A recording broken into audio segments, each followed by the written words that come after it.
Go. Hello, everybody. You're all doing well. My night was. Well, I didn't expect my night to go as long as it did. I had plans for tonight, and I knew I was going to engage in those plans. I did not realize how long those plans would end up being. So that's why we're starting a little late tonight. So my apologies. I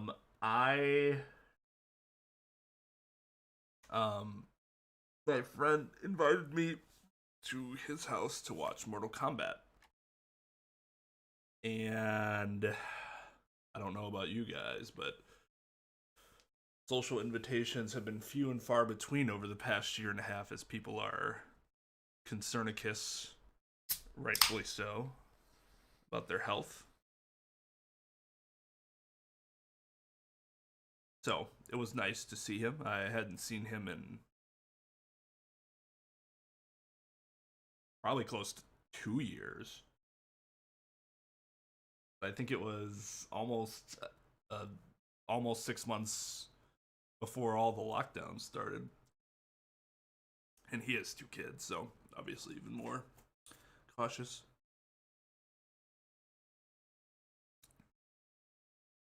So it was a good time.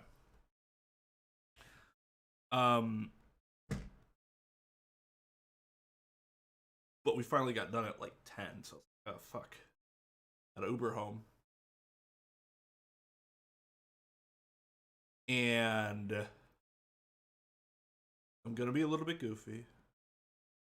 I have drank just a bit of Captain Morgan. Just a tiny bit. Just a tiny bit. But I have my bang. So the energy will be fine. That's actually really funny. I told him I was like, he asked me, he's like, "Oh, are you gonna be okay tonight?" I'm like, "Yeah, dude, fine." I got my bang energy. I got my bang at home, and he looks at me super serious. He's like, what, you got bang? Or are you sure that's a good idea to do that? Like before you go on stream? I haven't done bang in like years," and I'm like, I don't believe we're talking about the same thing. And I had no idea that was a slang. Bang was a slang for that. And I was like, "No, my bang energy drink." And he's like, "Oh, yeah, you're fine then." And I'm like, "Oh, oh dear."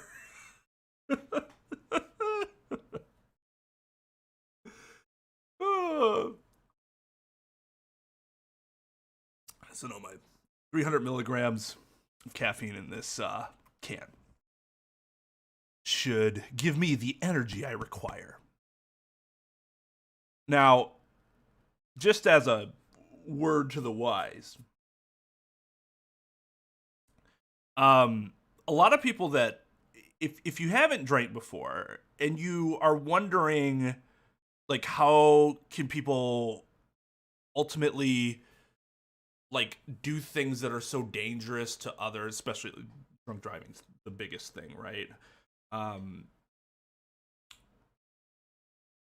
How can this happen? I'm going to tell you the biggest issue with drinking a lot is, to me, is not the feeling of getting drunk itself, unless you're getting to the point where you're browning out and you don't, or blacking out.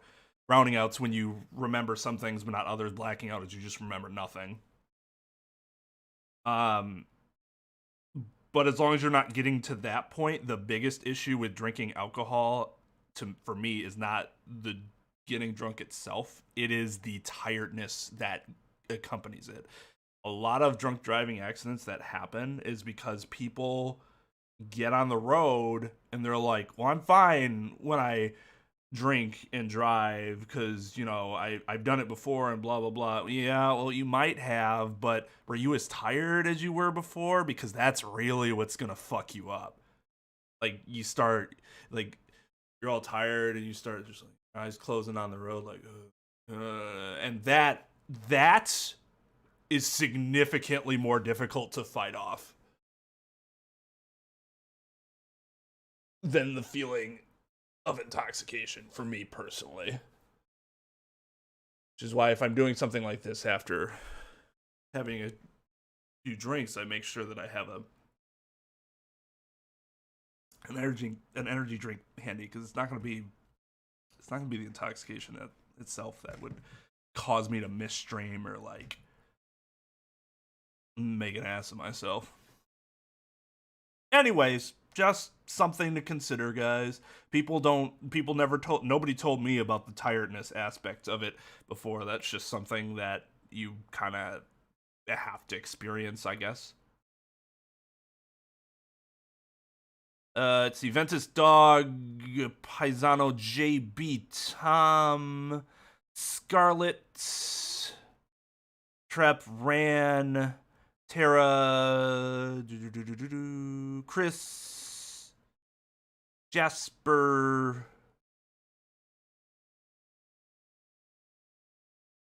Nick, Possum. How y'all doing?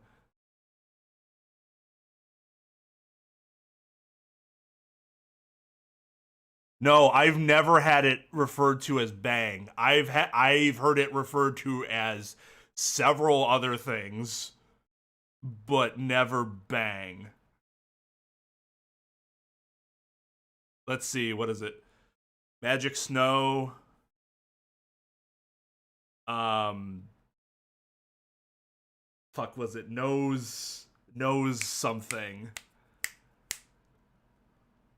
Knows something. I can't remember what it's. Knows something. My memory knows so good right now. Blow. Powder. Talk about an 8-ball. If it's a like an 8-ball is a specific amount of time.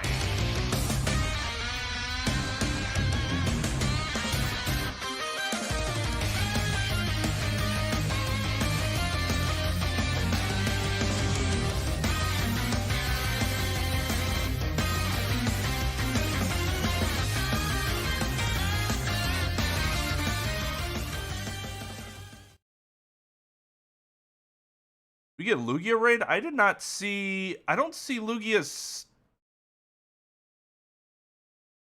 Oh, there he is. Okay. Thank you, JB. Thank you to Lugia for the raid. I saw that you were playing Danganronpa tonight, right? Sugar, Happy, Havoc. There's Lugia's channel. Make sure to go check him out. He's a mod of the channel, which means he is well trusted by me, so you should trust him as well. Just a fun fact and pro tip there.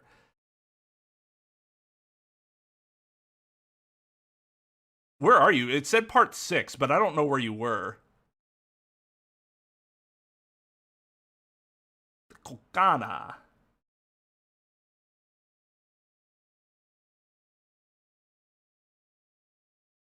White powder that improves Emma Sky's mood. She does eat more, though, than when that happens. Nose candy, that's it. Thank you. That's the one. Yeah, hello, Kyle. The thumbnail says 2 instead of 3 because while I do have the 3 thumbnail, I make my thumbnails on my laptop because that's where I have my like better graphic software. It's like Apple graphic software that I use. But for whatever reason, YouTube is not loading on the laptop, so I couldn't update it. But I will update that later.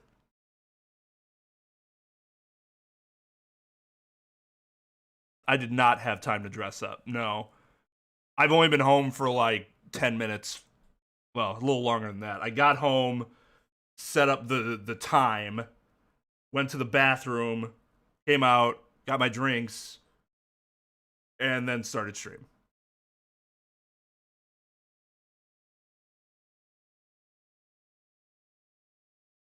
The average first-time drunk driver has driven drunk about 10 times before they are finally caught. That I believe that 100%.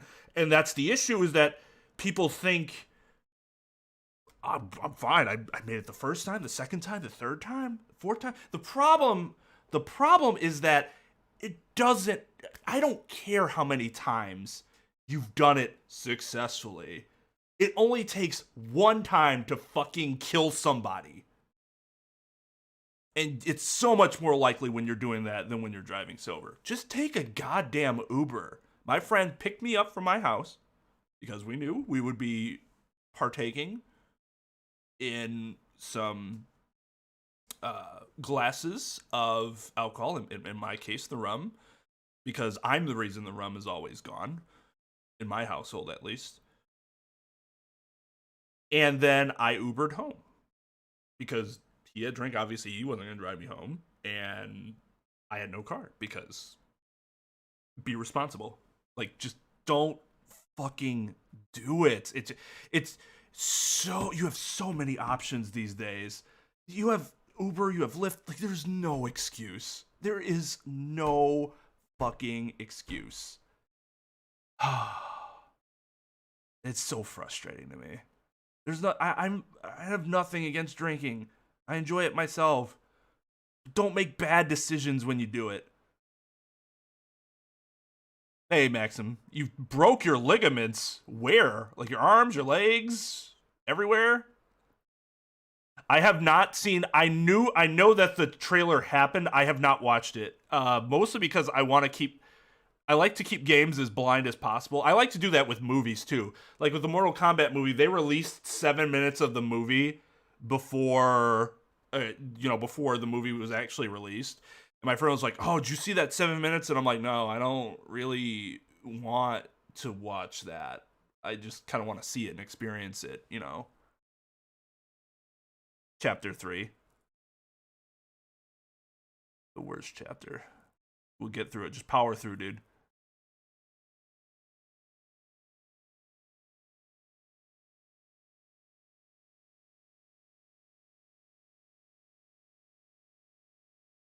That's interesting, dog. I get it. It sounds kind of dumb, but I get the why they're emphasizing it that way. If you have been drinking, you should not be driving. Yo, what's up, Young? Oh, it's your legs? Oh, that's oh, jeez.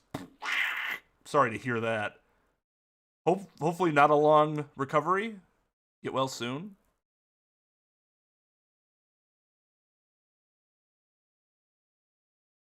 Yep. Tom knows. I knew Tom would know. He's dealt with that shit.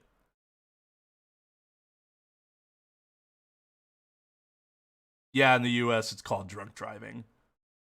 Because legally speaking, you can have some amount of alcohol and legally be able to drive. Depends on the jurisdiction, but like in my state, if you have a blood alcohol content above at 0.08 or above, and you get pulled over and they take the breathalyzer test and you reach that threshold, you are considered too drunk to drive. But apparently, even a little bit meter below that, you're fine. It's just fine. You're all right. Just gotta cut it off somewhere, right? Yeah, without spoiling anything, because it just released, and I'm sure a lot of people want to see it. That movie was banging. I had low expectations, to be fair, because I adore the first two movies, but they're bad. They are bad movies that are just entertaining to me as someone who played the games. And that fucking theme song. Oh my god. Is there a better movie theme song than Mortal Kombat? In terms of like getting you hype and like ready and just like so you hear it and you know what it's from.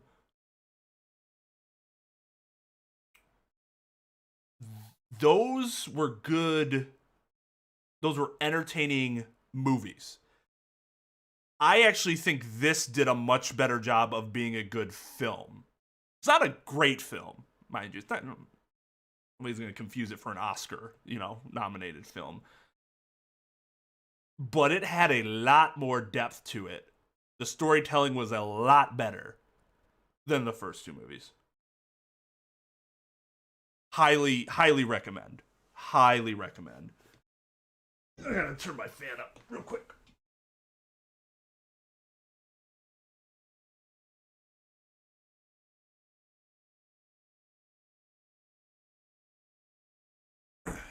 Go. No, see, I think the first movie's bad too. I love it. I love the first movie. I don't think it's good.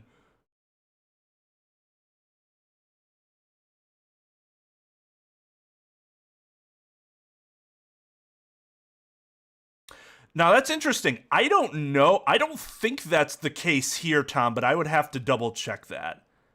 At least I've never run into that type of case.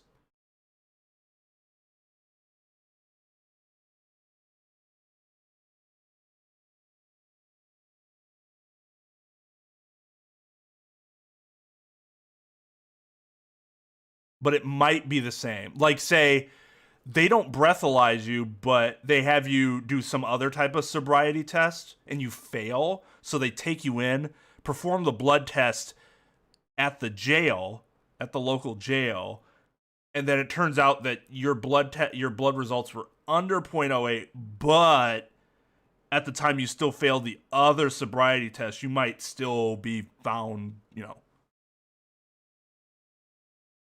criminally responsible. I'm not that's something I'd have to check on. I've done one OWI in my life, and that was because it was a family friend. Otherwise, I don't.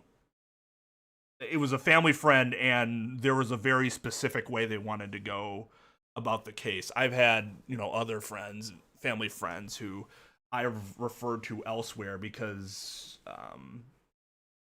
like the way they wanted to go about it, I was not comfortable with being able to represent them because it would require somebody who's much more in tune. OWI lawyers is a specialty in my state because of how much drinking and driving there is. So, unlike other places, you're gonna find more of those specific type of attorneys than anywhere else. So I just refer them to one of them, and he's very good. The person that I refer them to is actually, I don't think has ever had to accept. I don't think any of the people I've ever sent to him have had to accept the OWI charge. They have not found to have been operating while intoxicated. They might have ended up getting a lesser charge, or it got dismissed. He is really good. He's a little expensive, but that's a big deal. That's a huge deal.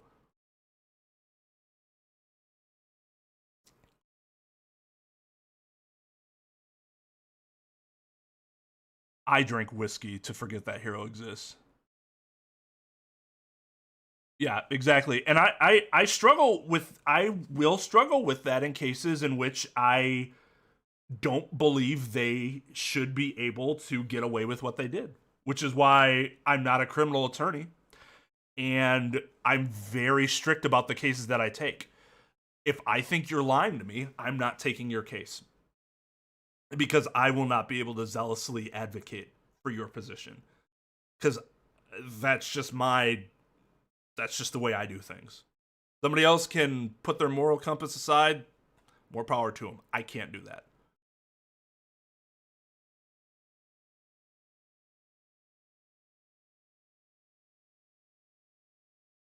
Which I guess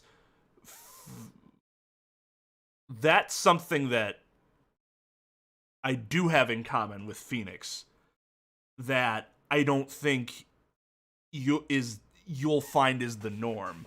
A lot of attorneys will take cases just because they want to take cases. And they'll ignore their, am I sure? Maybe not. We'll let the courts decide then. If I'm even at that borderline, I'm like, nope. And like Phoenix says, for me at least, you have to believe in your client. If you don't believe in your client, I don't think you're going to be able to do a good job.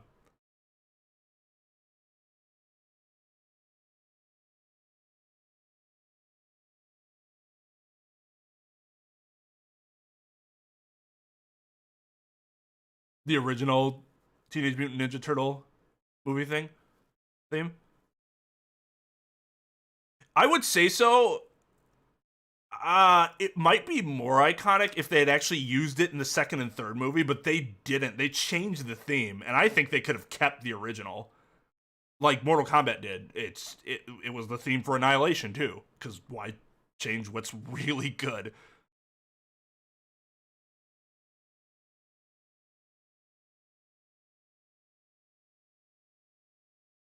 Yeah, it just depends on the person. Like I said, I'm not. I would say that I'm uncommon in that regard. Not that I'm the only person. I don't consider myself unique. Just that I'm uncommon. What if your client hires an assassin to kidnap your friend? Um, that's an interesting question. I probably go about it the way Phoenix did. Cause like at some point you have to say my friendship with this person means more to me than my career does. So I don't care if I end up like fucking up if it means that they don't die. And so in that case, something I should mention, when it comes to like getting your license suspended or something like that, it's actually something. It's not something that happens automatically. There's a review, and then it goes in front of the state bar. They can decide to not suspend you based on extenuating circumstances. So there's no guarantee that you would be fucked there, at least in terms of your career. They could decide that they don't want to punish you. It's within their discretion. I'm almost positive we have no statutory like if they do this sort of thing, you must. It's mandatory that they receive this punishment. I'm pretty sure a lot of that is at their discretion. Oh, I thought it was hilarious when Johnny Cage died in the first 5 minutes of Annihilation because I hated him in the first movie, and he dies immediately, and you're like, spoilers for a 30-year-old movie. He just dies immediately, and you're like, wow, they were not happy with what happened in the first movie. Now, see, even so, like when I would get appointments, when I would get public, all right, let's turn this into law talk for a little bit since we have enough discussion here. When I received appointments, now to be fair, the difference is that you're talking about criminal appointments. I got appointments in juvenile court, which is a pseudo criminal civil court. It's a weird in between. We weren't simply appointed. The judge would refer their clerk to contact a specific attorney, but there are two reasons that they contacted us before we were simply appointed. The first one, and actually what I would argue is the biggest reason, is that they have to make sure that a conflict check is ran. They can't just simply appoint you and assume everything's okay without running a conflict check. That has to happen. Because any point in time that there's a conflict of interest because of another client that you have, you can't take that. You absolutely cannot take that appointment. And then the second thing is, would this, like, this is kind of what we're looking at for this case. It seems messy. It seems like it's not all that messy. Can it fit in your schedule?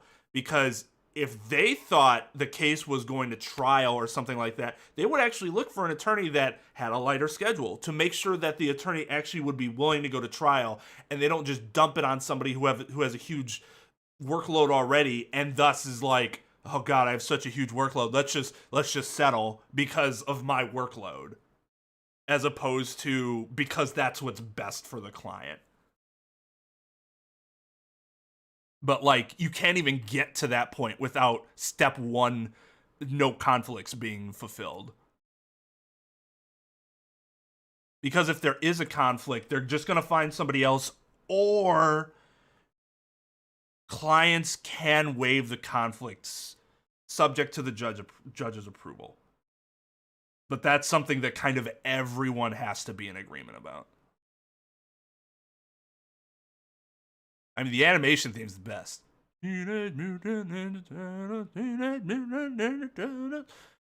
Favorite Mortal Kombat character? Sub-Zero.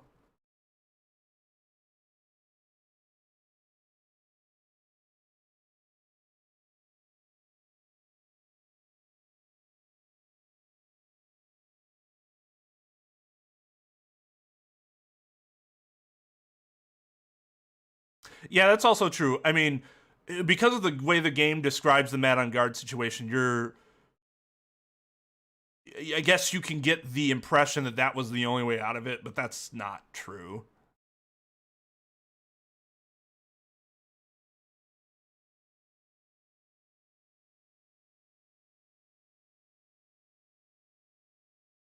Yeah, it's basically a hearing. They won't just say, "Oh, somebody complained about you, disbarred, suspended." Like, that's not how it works.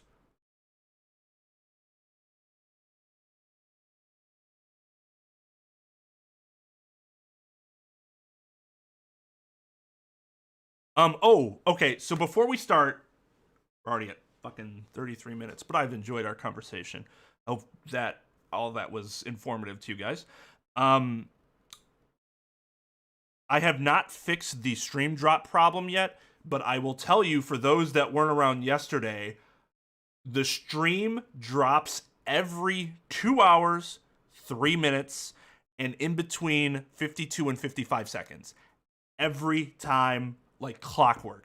So what'll happen is when we get to that point in the stream, so in about an hour and a half, about an hour and a half, the stream is going to drop. The stream will come back because whatever the issue is, it's with the router, and I got to figure out what it is. But now that I know what the issue is, hopefully we'll be able to diagnose it. It will drop, but it will come back because it only drops briefly enough for the stream to drop, but not enough to completely like kick me off of the ability to continue streaming. Once OBS tries to reconnect, it will reconnect because it always does it. So we're still working on that. I didn't have as much time as I would have liked to try to have fixed that today. But I'll be working on it some more tomorrow. Our initial thought as to the problem turned out it might be something related to that, but our specific solution did not work.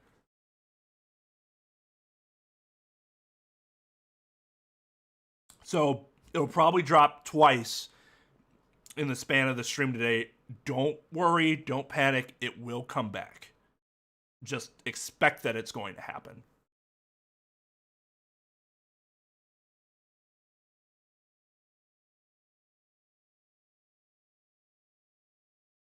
Yeah, another party could intervene to make that, like, if you didn't want to do that because your hands were tied, that it could be considered a mistrial. Um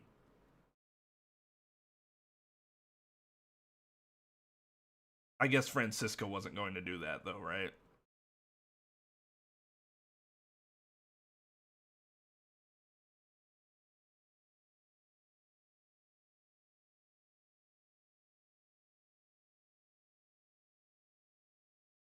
From the way they described it, yes.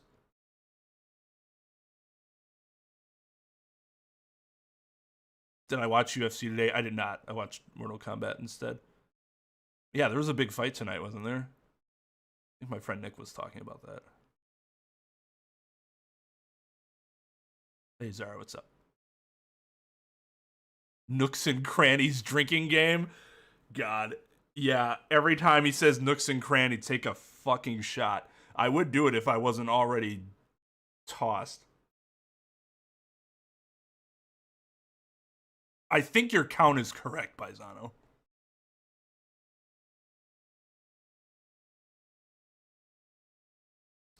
It would be. I mean, you know the answer to this. It completely depends on what their precedent for something like that would, for what their appeals, like their ability to appeal, would allow them to do. Because like there might be some systems where it's like we will only accept an appeal if procedurally something was done incorrect, as opposed to anything substantive. And they might say nah. But even so, then the Supreme Court can, to a certain extent, as long as it's not against written law, do what they want. But that is considered the court making its own law, and that is heavily disfavored.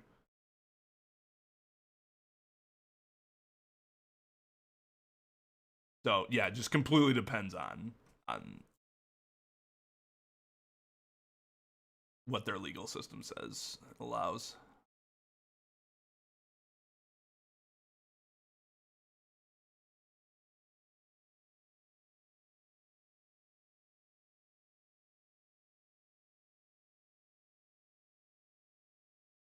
It would be highly inappropriate, yeah.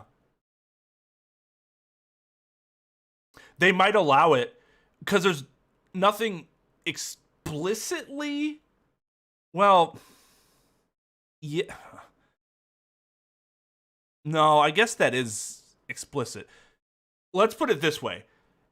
If there were no other options, the judge could still allow for that to happen. But if there is another option, the judge is going to say, use the other option. Yeah, like Tom said, if you're in the middle of nowhere and your choices are very limited, then something like that might be acceptable. But like in a situation like mine, where I live in a mid-sized city,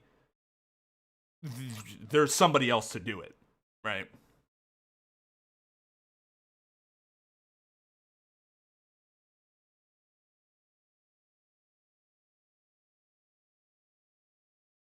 Okay. Wait, who do we got here? Okay, so there's the dude, this guy here, who was like doing that weird shit on the plane. This lady who was very inappropriately trying to sell him something right now, even though he looks like he's gonna hurl. We have this dude who is hurling. Actually, kind of looks like me in a suit. Not the full beard, but goatee me. He is hyperventilating or puking. You have this human being that might be a child or an adult. I can't really tell. This looks like what's his fuck from what was his name from 1-3, the Steel Samurai case? Because he's got the tail on the headgear. He's kind of bigger.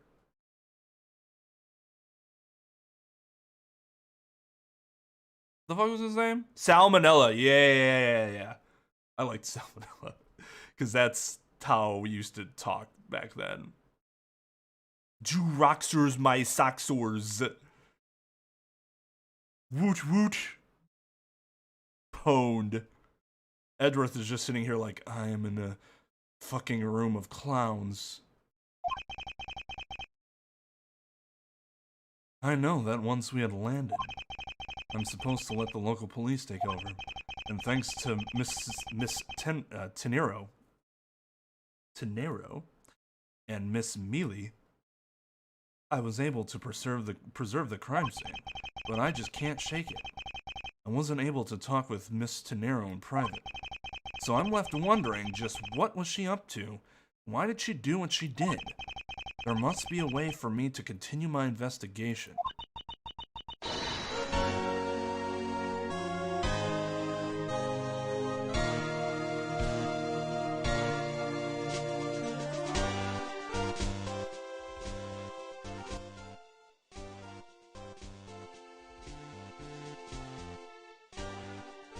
How about we turn this down just a smidge? Yeah, there we go. That's good. That's good.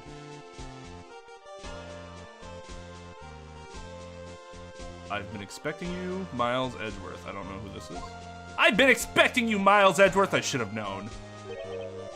Franziska, I thought you were still in Germany. After, you know, Phoenix handed you your ass many times in a row. I go where I am needed. And wherever there are criminals to be caught.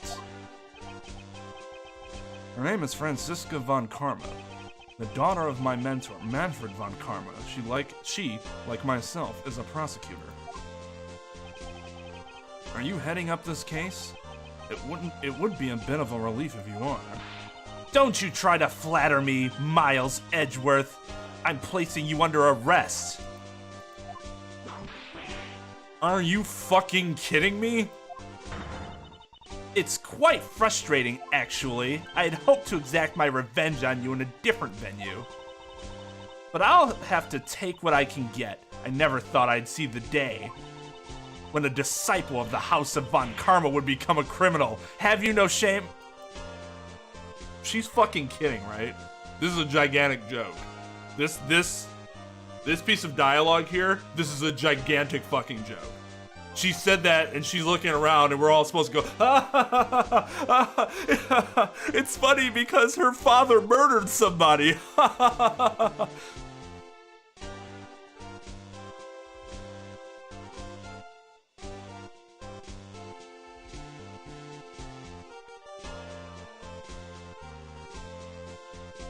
He was never convicted. He committed suicide before it ever happened. Like, oh, okay, yeah, sure. So he legally, technically, never murdered anybody. Sure, yeah, we'll go about our business, assuming that's the case. Like, come on.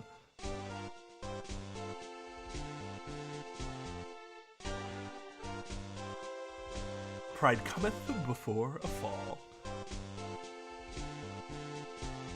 Hey, Sarah and V and Flame Enforcer and Elixidron and Freighter and I saw somebody else. Who else just came in? I feel like somebody else came in. I missed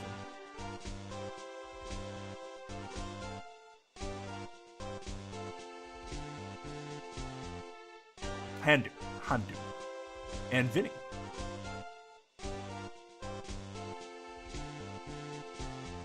Y'all are having a good one.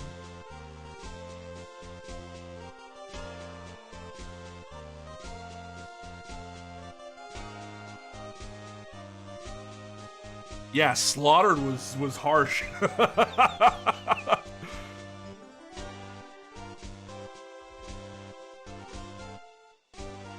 Yeah, he tased the shit out of Maya. Franziska prosecuting Edgeworth would be similarly inappropriate.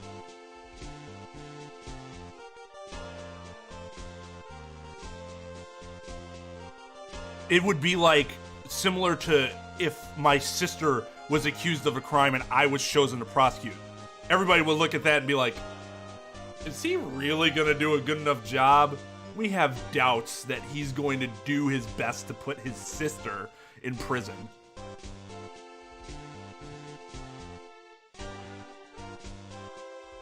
Oh yeah, you'll be 100% free tomorrow because I will not be able to stream tomorrow.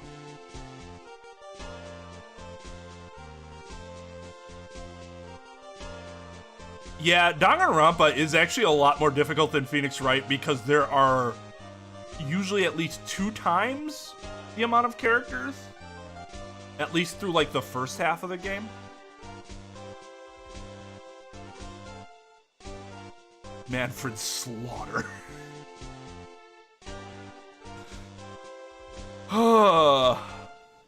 It's just his most recent video. He streamed Danganronpa tonight. Oh yeah, this fucking line.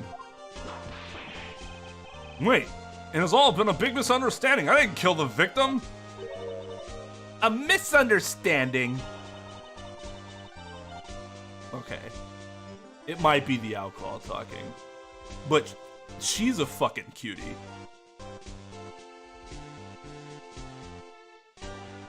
And the more I've interacted with the community, the more I've learned that a lot of people do not like her. which leads me to believe there's something wrong with me. But as, who was it that pointed that out? I long to get stepped on by somebody. Was that Mike?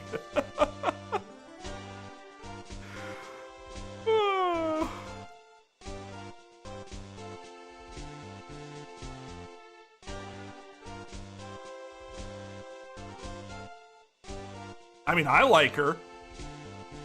I get why some people dislike her, but I find her character thoroughly enjoyable. After going through the 2-2 and 2-3, I was actually really impressed. She's entirely inappropriate in the courtroom, right? When it comes to like the whipping and shit like that. I was actually more so impressed than I was at the time of two things. One, she's actually pretty good at with her arguments. Like, her logic's pretty good. Her counters were always very sound. It could be because the most recent, well, not the most recent, after her we got Godot, who was the worst prosecutor by far. And two, it legitimately seemed like, yeah, she wanted to beat Phoenix, but she just wanted to do a good job. More like, she wanted to be the best at her job. It wasn't about fucking somebody over. It was, I need to do my job, I think, in the optimal fashion. The one time that seems kind of dubious, though, is when she's like, oh, damn, I shouldn't have searched Arrow's room, or Acro's room. That was your fucking job. That's why you did it. But that also tells me that her instincts are to be a good prosecutor. Like, a moral, good prosecutor. Even if it ended up screwing her in the end, like, she still made that decision. And that tells me that deep inside, that's who she is. She didn't search his chair, but she did search the room, because what happens at the end of the trial, I forget exactly what happened to lead Phoenix to that conclusion, but whatever happened, it had something to do with the fact that she ordered the search. Oh, because he had to put the thing in his chair because she ordered the search. And if she had not ordered the search, he would not have had the murder weapon on him in court. And she's like banging the table at the end, like, I can't believe I fucking did that. Bang, bang.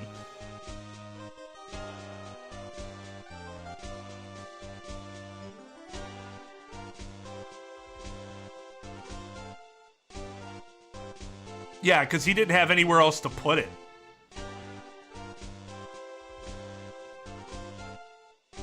Oh yeah, she's also, I loved her in 3-5. I was so happy with the way they used her in 3-5.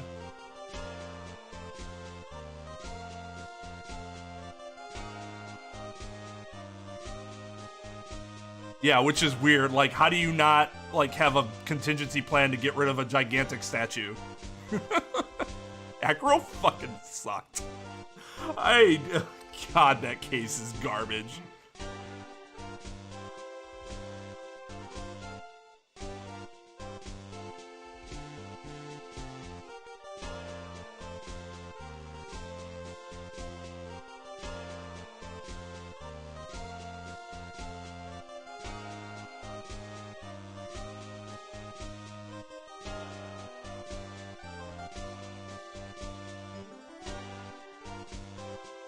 But yeah, I mean, I could be misconstruing things, but like, and I'm gonna go through 2-4 now. I'm in the middle of editing 2-4.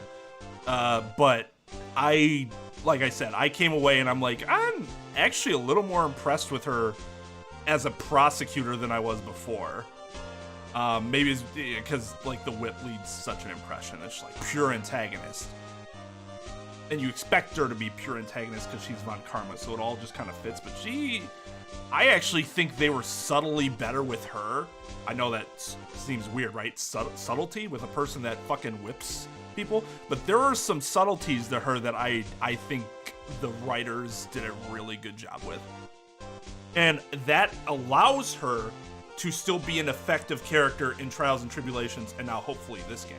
Because I think if those subtleties are not there, it's a lot harder to integrate her into these later stories and for us as the players to give a shit. Or not be like grown, you know. Hodl that Doge. What's up, Nathan?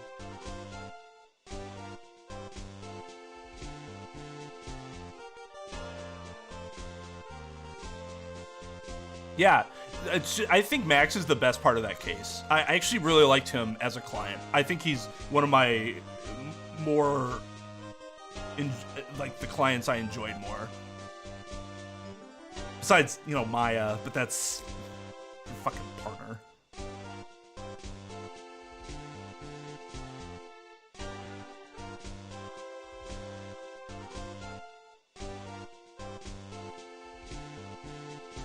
Yeah, I think they could, Sarah. There'd be some things that, if they knew what the rule set, if we know what the rule set is going into the case, any of us have a chance. The problem would be is if we don't know the rule set going into it. But they do know the rule set, right? So in theory, we would have the same benefit that they did. In that they know we know the rules of civil procedure and stuff like that. It would be similar to if Phoenix Wright came to our jurisdiction. If he doesn't know the rules of civil procedure, that would be a problem. No, you can't have fucking spirit mediums helping you out, you know, sitting right next to you.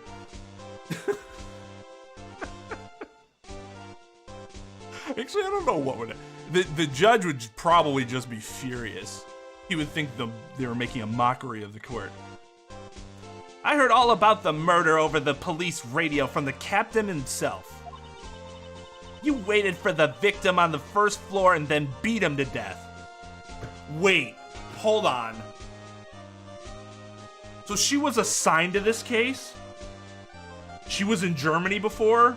I go where I am needed, the implication being that she was called in for this case. How the flying fuck, pun intended, did she get here before Edgeworth did? That plane literally would have had to have gone at warp speed. Unless she just so happened to be in Japan. And then they were like, hey, we need you to do this case. Okay, why not?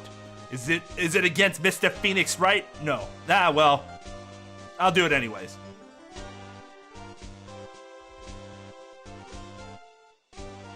Whip teleport.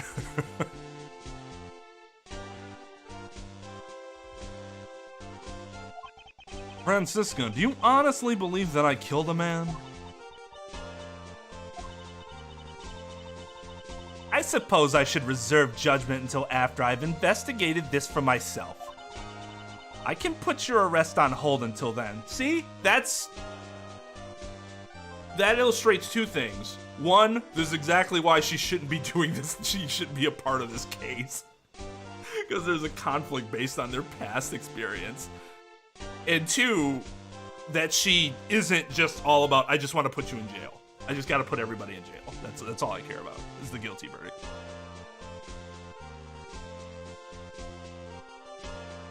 She's always there. Always watching.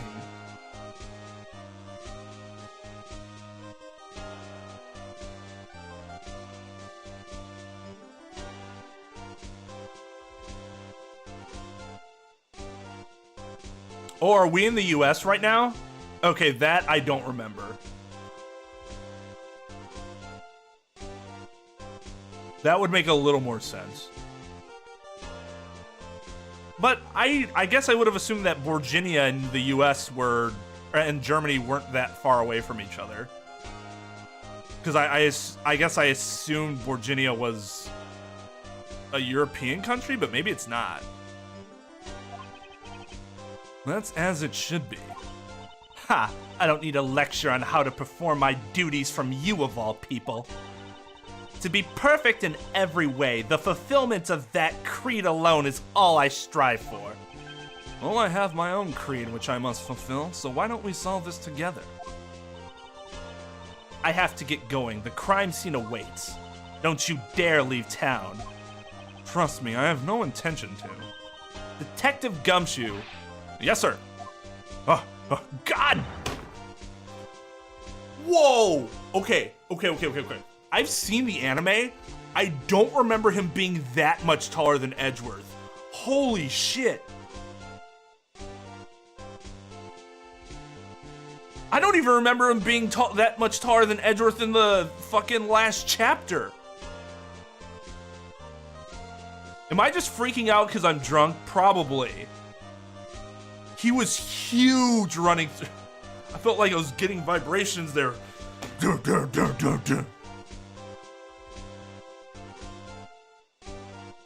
He looks a lot taller than 2 inches in this particular scene. Yeah, I know he's higher than him, but dude, look how he's like more than a head taller than him at this point. So even if you bring him down, he's at least half a foot taller.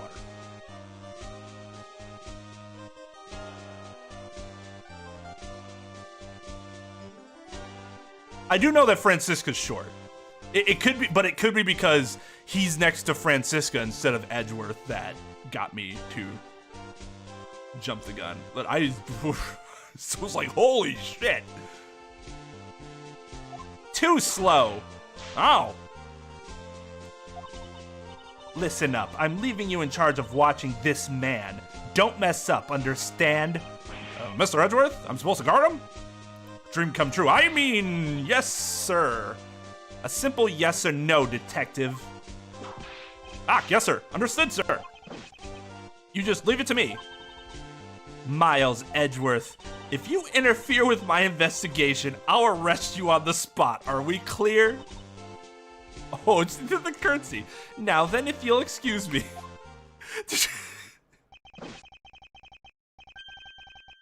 I know we know that she referred to her father as Papa, but when she was addressing him directly, was she like, Manfred von Karma?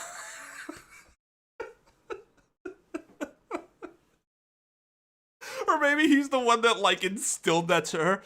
You will not refer to me as Papa. You shall refer to me only as Manfred von Karma.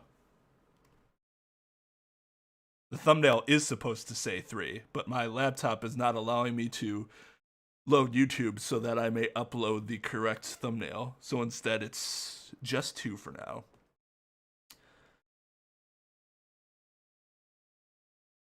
Good to see you again, Mr. Edgeworth, sir. Boy, am I glad to see you're okay.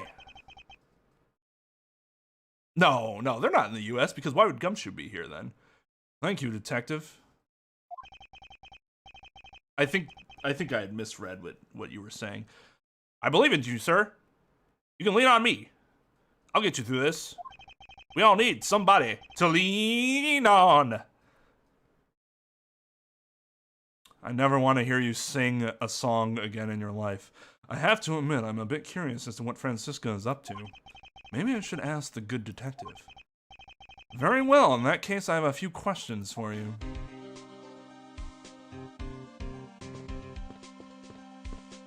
This is a familiar theme. A little change in the tune. You, stop eating for 1 goddamn minute and answer my question.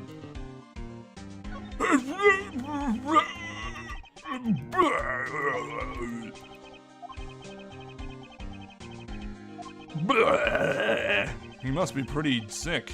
He's repeating the same thing over and over again to himself. Lunchland. Not bad. I guess it's gotten big enough to warrant its own brand shops. What should I go with? I recommend our airport special World Flags lunchboxes. Only available for a limited time. We have a variety of lunchboxes made up to look like different countries' flags. Oh, that's awesome. Today I was reminded that my parents made the huge transgression of taking us to Epcot on our third day at Disney World instead of Universal Studios. God, it's like such a fucking spoiled brat. Epcot's cool in its own way. It's just that after you go from MGM Studios to, or the MGM, to the Magic Kingdom, you go on all those rides, and then day 3 is Epcot. It's a little bit of a downer, but what I enjoyed most about Epcot, and I wish I still had them, I'm pretty sure I don't anymore, I got as many countries' flags as I possibly could. I'd say I got almost all of Europe. And I had those shits lined up on my windowsill, my room.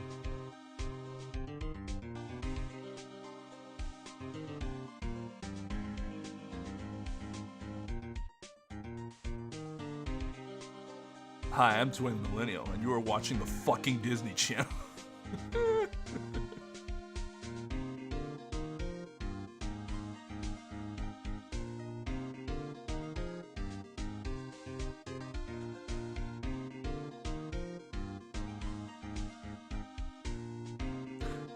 Yeah, isn't that Stars? I caught that. That was her, like, what she was doing at the time, right? She was starting that business up.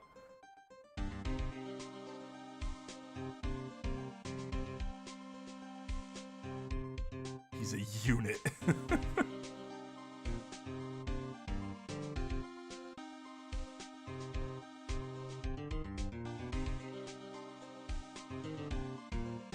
Gumshoe's only 6 feet tall? Huh. I would have pegged him as my height.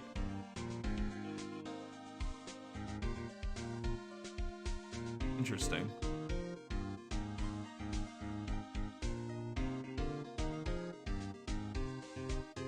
Somebody fucked up the Mexican flag.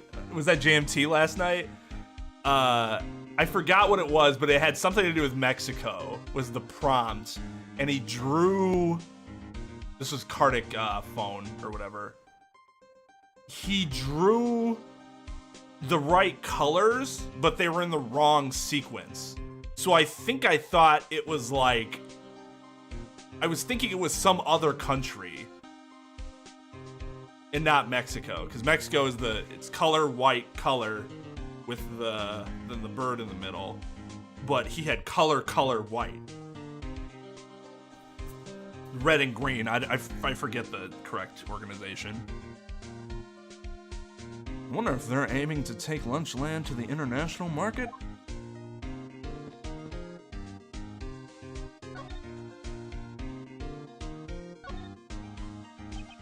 So how's the initial investigation going? We just shipped the body off to the coroner's office. We're taking statements now, sir. That sounds like Francisca. She was always good at quick responses to a case. Efficient. I'd say she was a little too quick, sir. Oh, how so? I rushed on over as soon as I got word of the affair, sir. But somehow, when I got here, Miss Von Carmel was already here barking out orders at everyone.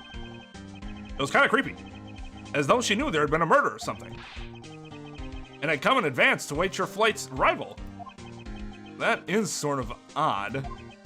She did show up rather quickly and out of the blue. And from Germany.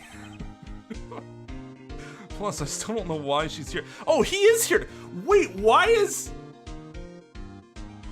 Gumshoe here?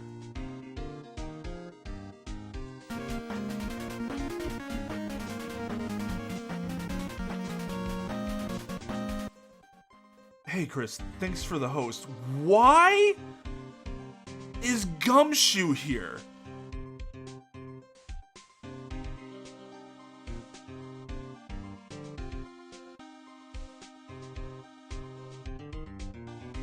Okay, wait. I see. It's part of my confusion with the Jamaica thing. I can't remember what case it was, but I was under the impression that Jamaica was still the island of Japan. because they referred to it as coming to Japan as opposed to America. So that's what I always thought. Okay, that clears that up. That makes sense. Ah, fuck, what case was that? I don't remember.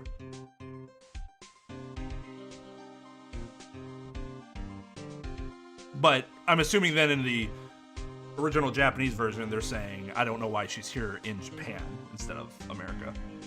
There must be some backstory to all of this. Gumshoe does do what he wants. He does what he wants.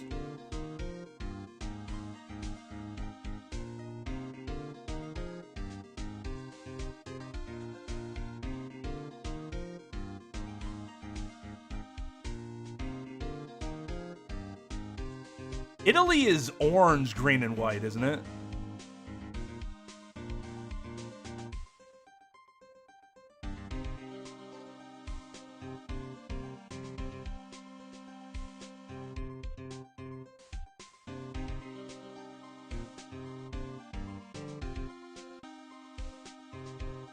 Maybe it's the anime that I'm thinking of then. That's possible.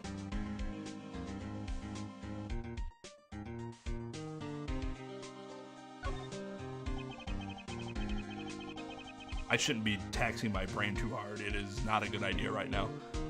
This Von Karma just kind of popped up at the prosecutor's office around a week ago, sir. Something about chasing down leads related to a certain incident. No details? It's kind of top secret, so she can't talk about it, even with me, sir. Knowing her, the only type of talking she likes to do is with her whip. Plus, I doubt the top secret part was what stopped her from talking to you, detective. Although, I wonder if her case has anything to do with mine?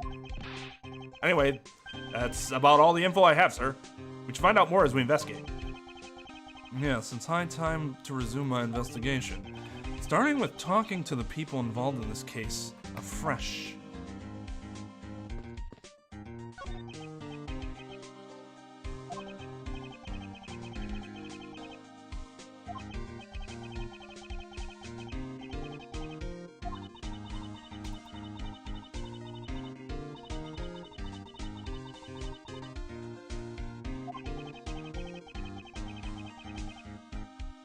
Yes, put the tab on Twain from Students of Gaming. If they're in America in the English translation, then the village has to be in America. Because Pearl walked from the village to the court once, right? Which there's no way she did that if it was Japan.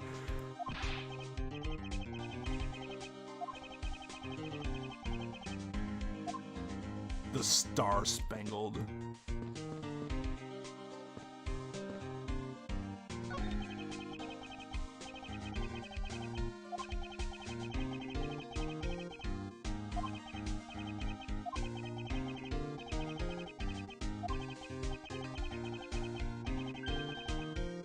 This life vest is proof I made it alive. It's now my prized possession. How could you just take that from the plane? It's okay, Mr. Edgeworth. It's got nothing to do with the murder, at least. I don't know about that. It gave me the ding noise. This child seems to be happily enjoying the sight of so many planes. All excited to see this many planes, too. Just look at the size of these things. You like planes, too, mister? The balance between the main wings and the tail wings is really something, huh? It seems that this child derives his pleasure from a different aspect. Oh, but I've also got a thing for the shape of the wings, too. Here, mister, you can stand next to me, so about that plane's wing. Thank you, detective, for leaving me out of the conversation.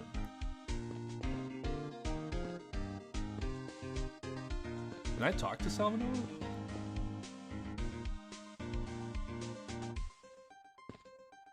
No, I can. Just hit again, right? Yeah.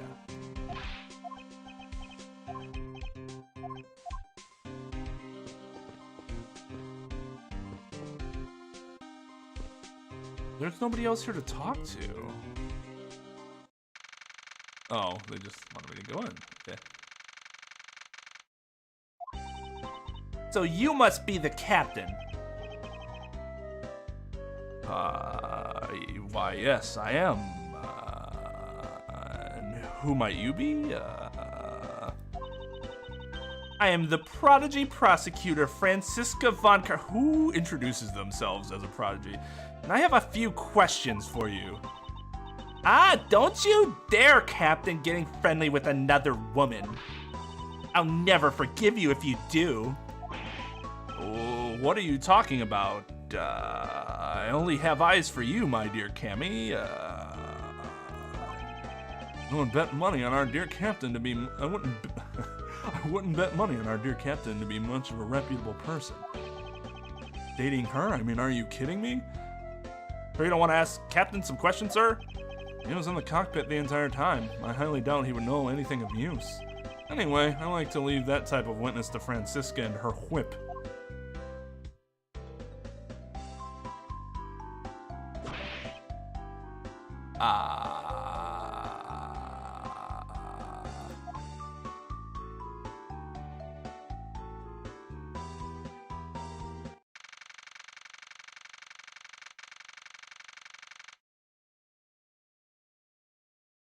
Oh, God.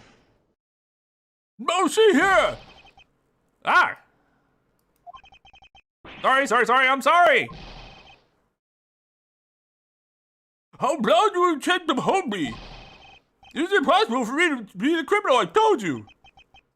Mr. LeBlanc. Oh, it is you! Don't this plan to start stopping me from growing!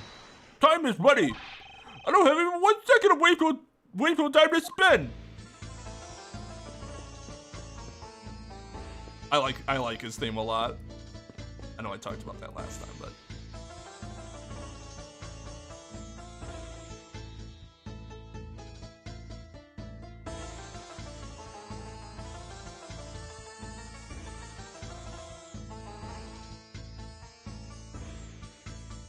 yeah, I thought Cammy was super fucking short.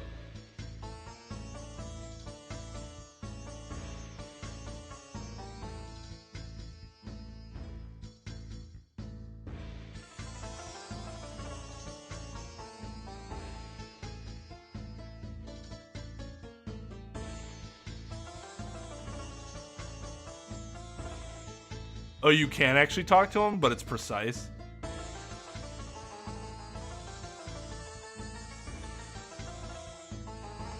Let's try to go back then. Let's do it. Fuck you all. I need to go talk to Salmonella.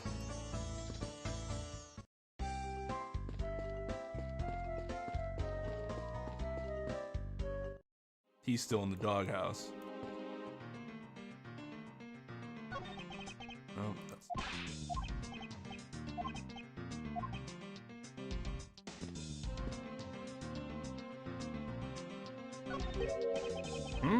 Looking from behind, I think I've seen this man somewhere before. Dub. In Soviet Russia, world flag lunchbox Z2. F. Mr. Edgeworth, we've got to get him some water. Found it, lol. Oh, I feel a wave of creative powers coming on. It's over 9,000 lols.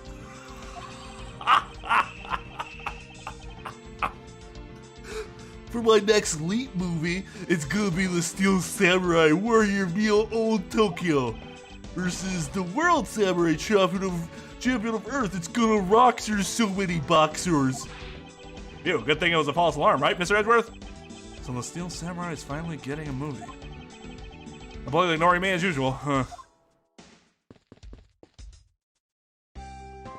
That lead speak, boy, I tell you.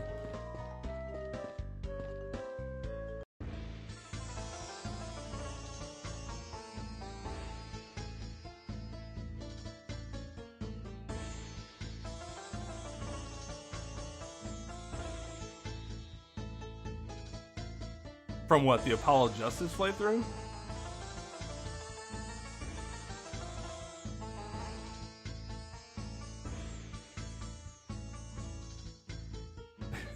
Fences, you ruined it.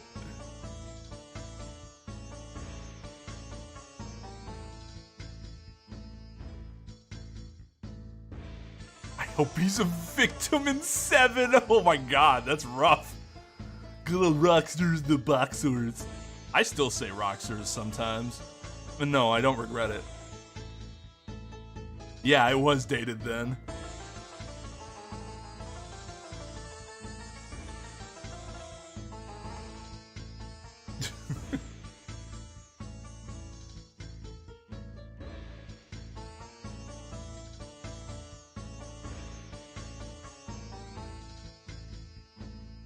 What, the Byakuya body?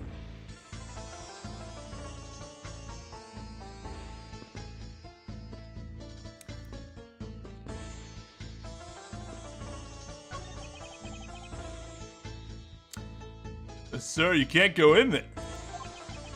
I'm Miles Edgeworth, goddammit. I'm one of the prosecutors on this case, so please let me through. That's a lie. That is a falsehood that he just spoke. That is there. Ooh, ooh, ooh, ooh. No law enforcement at that. I'm very sorry, sir. No one is allowed to enter without Ms. Von Karma's express permission. But I'm on the case. Yes, I understand that, but I also have explicit instructions not to let you through from Ms. Von Karma. Why would you do this to me, Francisca?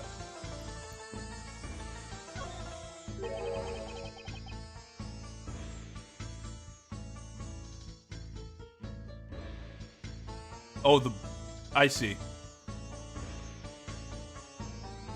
Oh, that's interesting. That's weird. How do you forget that? Like, these games are supposed to go through playtesting.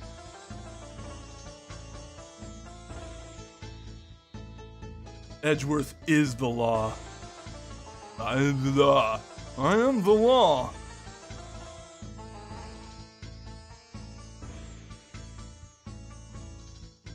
Did you finish taking his statement yet?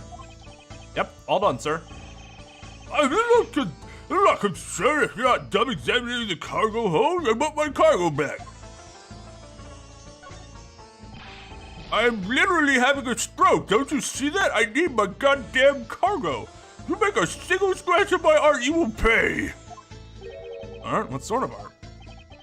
Mr. Edgeworth, why are you engaging this obviously crazy and deranged man about his art dealings?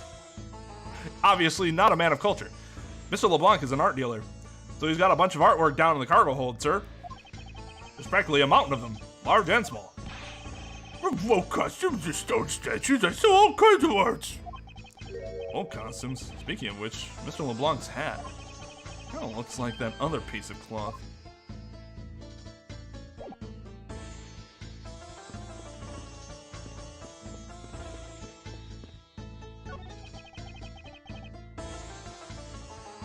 Yeah, fuck you.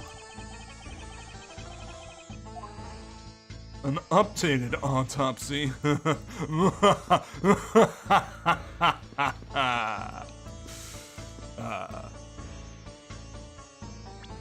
we got here? Ah. Okay, forgot all the evidence we had on this. That's... Mr. LeBlanc, can you please take a look at this for me? Oh, it's the Borgian cloth. As I suspected, your hat is made of the same material, I suppose? Yes, of course, this fabric is hilarious. Orders come from over the seas for more.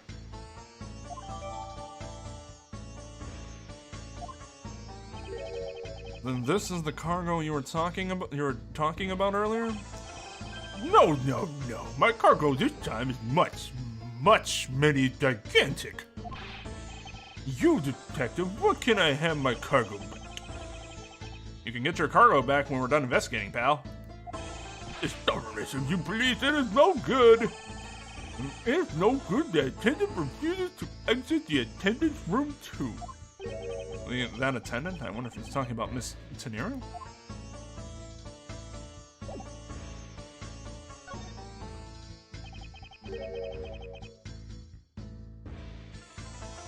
I mean, that's as much of a motivation as Kristoff had.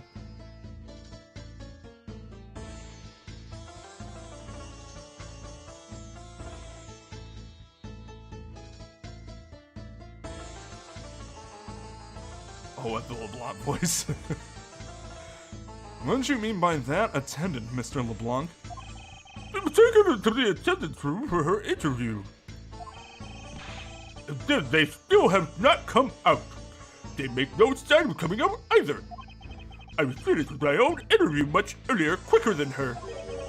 Why is Miss Tenero's interview the only one that's taking up so much time? Miles Edgeworth, you were given free rein to examine the plane, weren't you? Why are you so angry? Yes, I was able to obtain the cooperation of the flight attendants. Speaking of attendants, I'd like to speak with Miss Tenero. I wonder if you might grant me permission to enter the flight attendant's room? Before I do, you still have to clear up a few issues surrounding your own circumstances. I understand. You may have tricked those attendants with your sophisticated talking. But you can't pull the wool over my eyes, Miles Edgeworth. Now, I might be a small-town lawyer. What the fuck? But your sophisticated words ain't going over my head, Miles Edgeworth.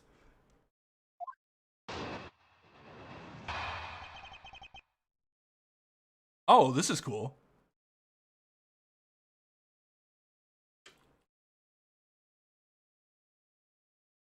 I know this is actually the second time you've done it, but it's the first time where it's not a suspect. You are actually going head to head with another attorney, like in regards to the facts of the case and the logic behind it, as opposed to that fucking athlete is the murderer, god damn it.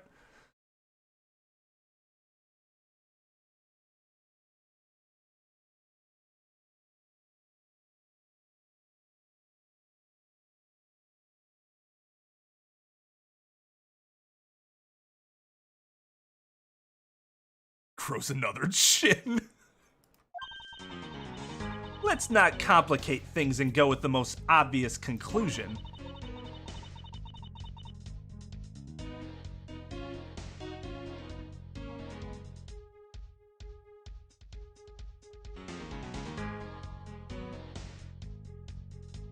I don't like the way this started.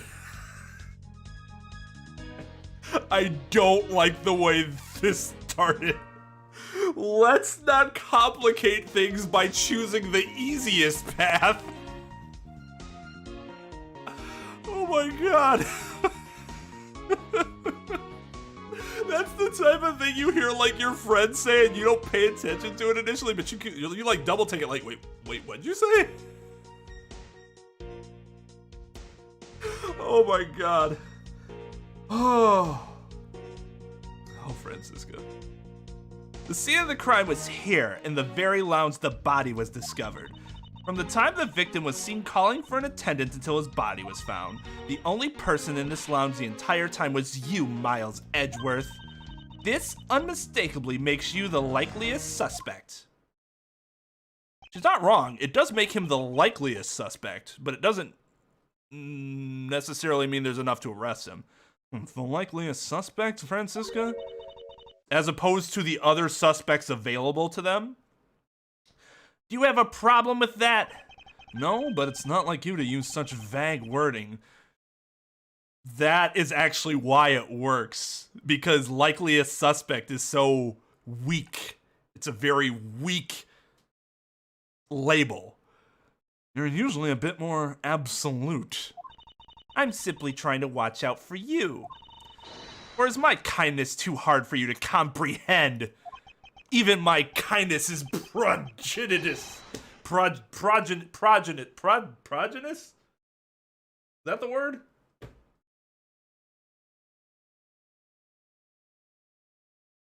Due process is just a suggestion.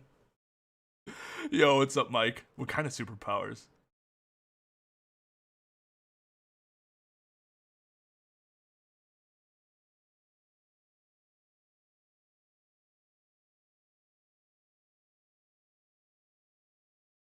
Oh, I never moved to the shorter line.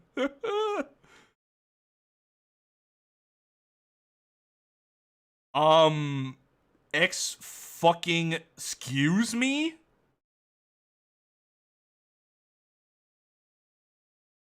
He was clinically dead. How does he not suffered brain damage from being clinically dead 10 times and having issues with getting oxygen to his brain? How's he had 3 strokes and 2 heart attacks at 31? Beat up by Spider-Man.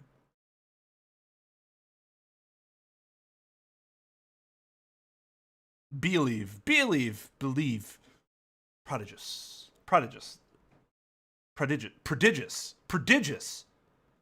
That's the correct pronunciation, right? Prodigious. Even my kindness is prodigious. Thank you, but your leniency is unnecessary, for I will prove my innocence soon enough. If I want to continue my investigation, I'll have to break her line of logic. Fast. Stop waving your finger at me condescendingly. Okay, I need to press this because this is... Don't you think you're being a bit rash by simply declaring me the culprit? No, that's not the correct response. I like my affairs to be simple and perfect. I'll show you the meaning of both when I finish this whole thing within 3 minutes. I see this planet will blow up and throw up in 3 minutes. Hey, you say that like you're cooking a pack of instant noodles. Yow! I won't allow even 3 seconds of useless testimony to be uttered in my presence. Well, he wasn't providing testimony, but okay. I see she hasn't changed a bit. But I won't allow her to send me to prison so easily. Huh?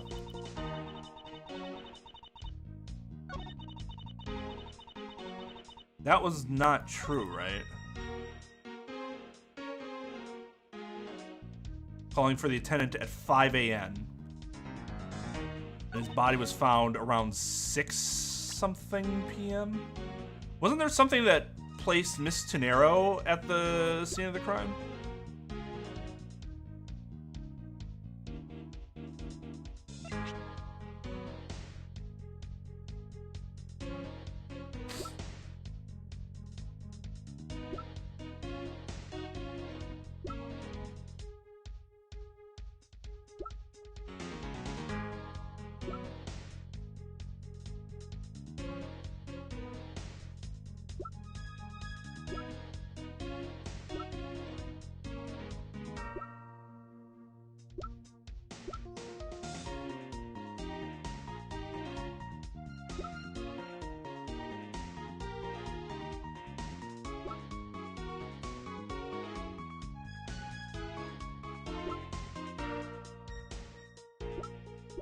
Right, because only she would have had access to this, right? Because this seems weird.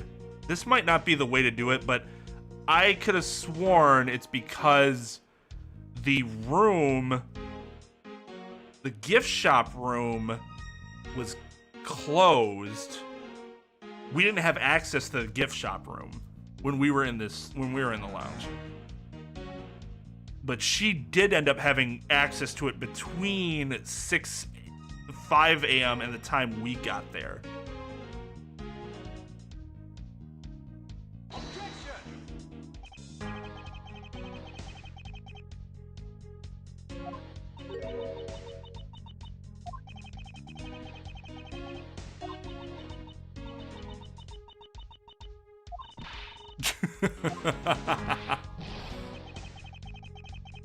Okay, yeah. Thought that was weird. That would have been a weird way to present it, but that was the first thing that came to mind. Oh! No. Her testimony is just that was there in his seat when he took off again at 5 a.m.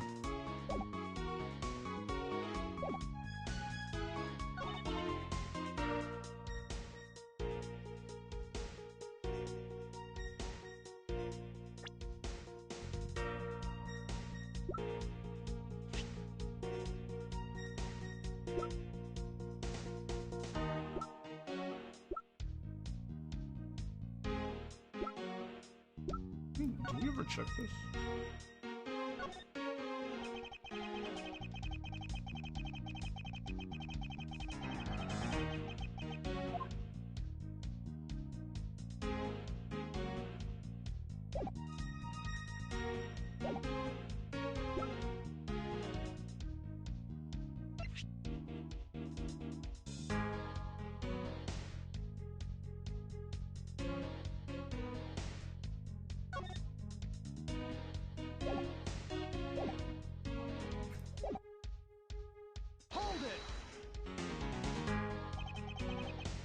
What do you mean by seen? Please stop pretending like you don't know. It's insulting. Obviously, I'm talking about how Mr. Hicks was seen calling for an attendant at 5 a.m. And then from the time after that call until the body was found.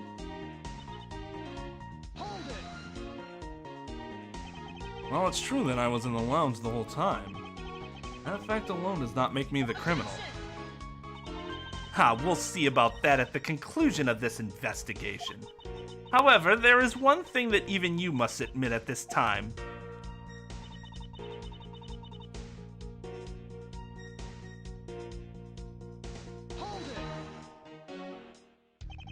Under the circumstances, I suppose I can agree that I am the most likely suspect. But I believe you, sir. I don't think you did it. Miss Von Karma's gotta believe that too, right? I mean, you two are like siblings now. Quiet, Scruffy. Even if we were related by blood, that's no guarantee that he's not a criminal. Expertly double negatived there. Francisca, I demand to see some proof that you are not the guilty party. Likely a suspect, huh? What a roundabout. Wait, I didn't see what that word was. But it would appear that she doesn't yet know about the new evidence that we acquired and where we acquired it. I'll take care of the gaps in her logic one hole at a time. Did I have to present the rag itself?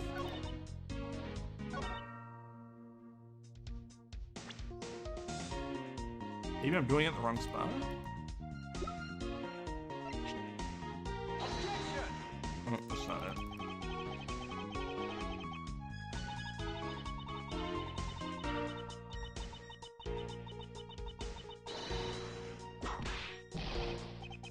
The new piece of evidence. It has to be either the suitcase or the rag, right?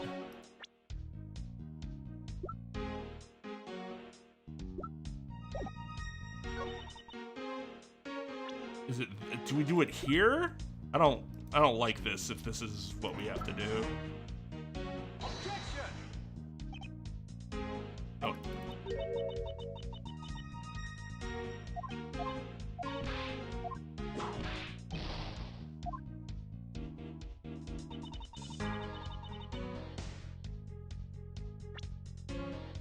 My brain don't work so good.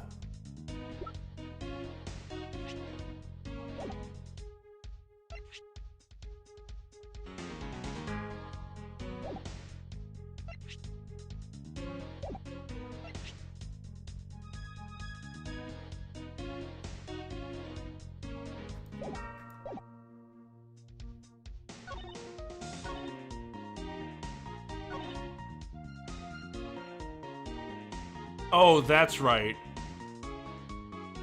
The body was moved.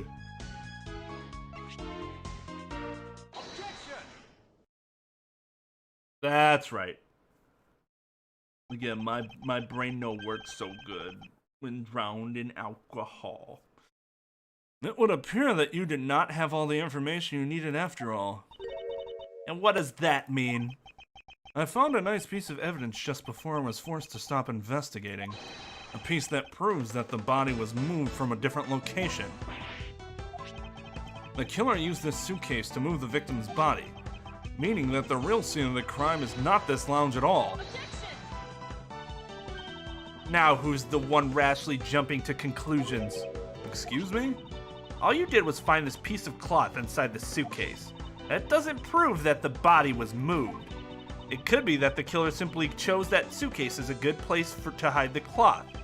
I expected you to come to that conclusion. It would seem I can't escape that easily. You should know better than that. Avant Karma is perfect in every way, except for that one way where my father wasn't, and all the other times I was beaten by Mr. Phoenix. Anyways, but did you know that the killer definitely wheeled the suitcase around at some point? As if there is proof of that. Where is the proof that this suitcase was moved around?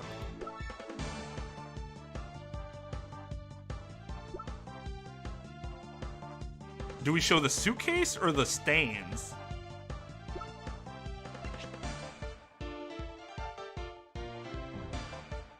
Take that. The spilled grape juice in front of the elevator. Yes, and I'd like to draw your attention to this area here. Where is the evidence that proves the killer dragged the suitcase through here? Probably where it looks like there are wheels. This mark here, wouldn't you say it looks suspiciously like tracks from two wheels? I suppose. Further, there is also grape juice residue on the wheels of the suitcase. This means that the suitcase containing the victim's body definitely passed through here. I suppose this means that the killer did move the victim's body from somewhere else. I'm glad you've come to your senses. Not so fast. This still doesn't put you in the clear, not by a long shot. All it does is prove that the body was moved, not that he wasn't the one that did it.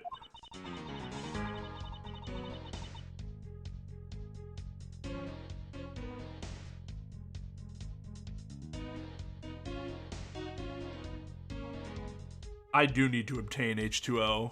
Much H2O.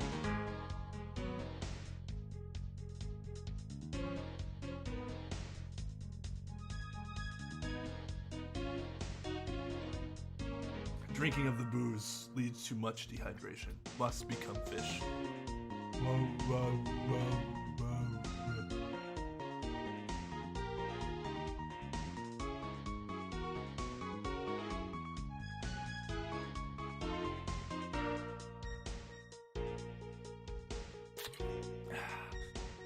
That's good. Nectar of life. Room temperature ice, I like it. Who's it? Icarus used to say something similar to that I thought was really funny. I can't remember what her line was, though.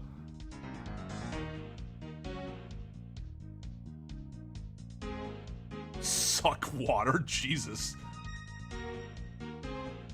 Is the leading cause of urination and sweating? Oh my god. You prepared yourself and acquired the piggy bank before the plane hit that turbulence. And then you waited for the victim in the lounge where you beat him to death. Then, while you were in the elevator with the victim's body stuffed into the suitcase, the plane hit that patch of turbulence and out flew the body from within the suitcase. With no way out, you hastily put the suitcase back where you had taken it from and pretended to be the discoverer of the body. How incredibly convoluted. Not a bad bit of logic for something you thought of on the fly. Just what are you insinuating? It's actually a compliment. It's not being sarcastic. Like, it is impressive to come up with that just like in a brief second. And I will show you exactly how flawed your logic is. If it was meant to be an insult, it was a dumb insult. I'll expose the flaws in her logic in one fell swoop. That was actually pretty good, considering you came up with it on the fly. Oh, thank you. Yes.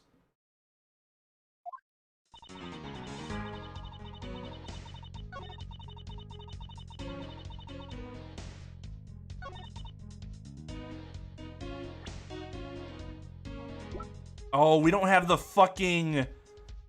We could show that the piggy bank wasn't taken...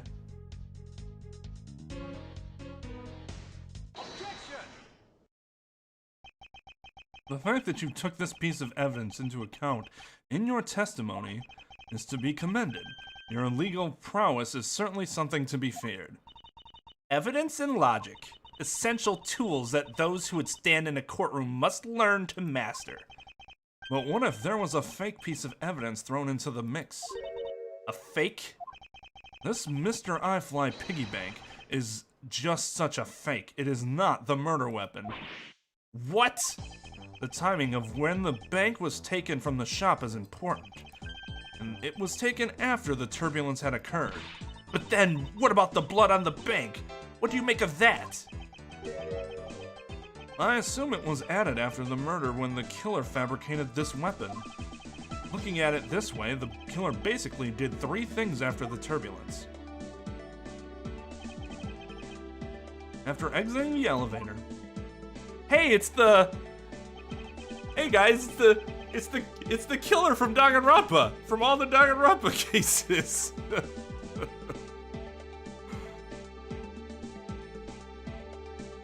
Red Sus self-report.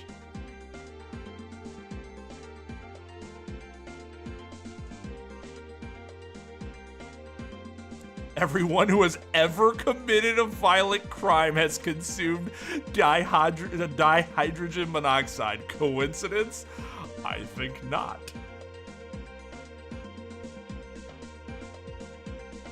What would I do if the Ace Attorney characters just showed up at my house? I'd probably call 911 because I was obviously going through some sort of ridiculous hallucination.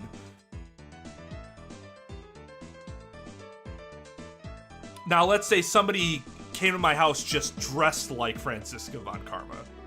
It's a person. It's obviously a real person. I would be like, man, I'm more famous than I ever could have imagined. Because why the fuck would that ever happen?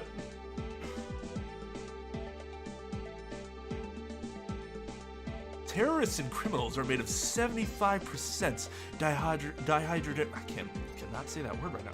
Dihydrogen monoxide. So are people who talk in the theater. God. It's punishment time!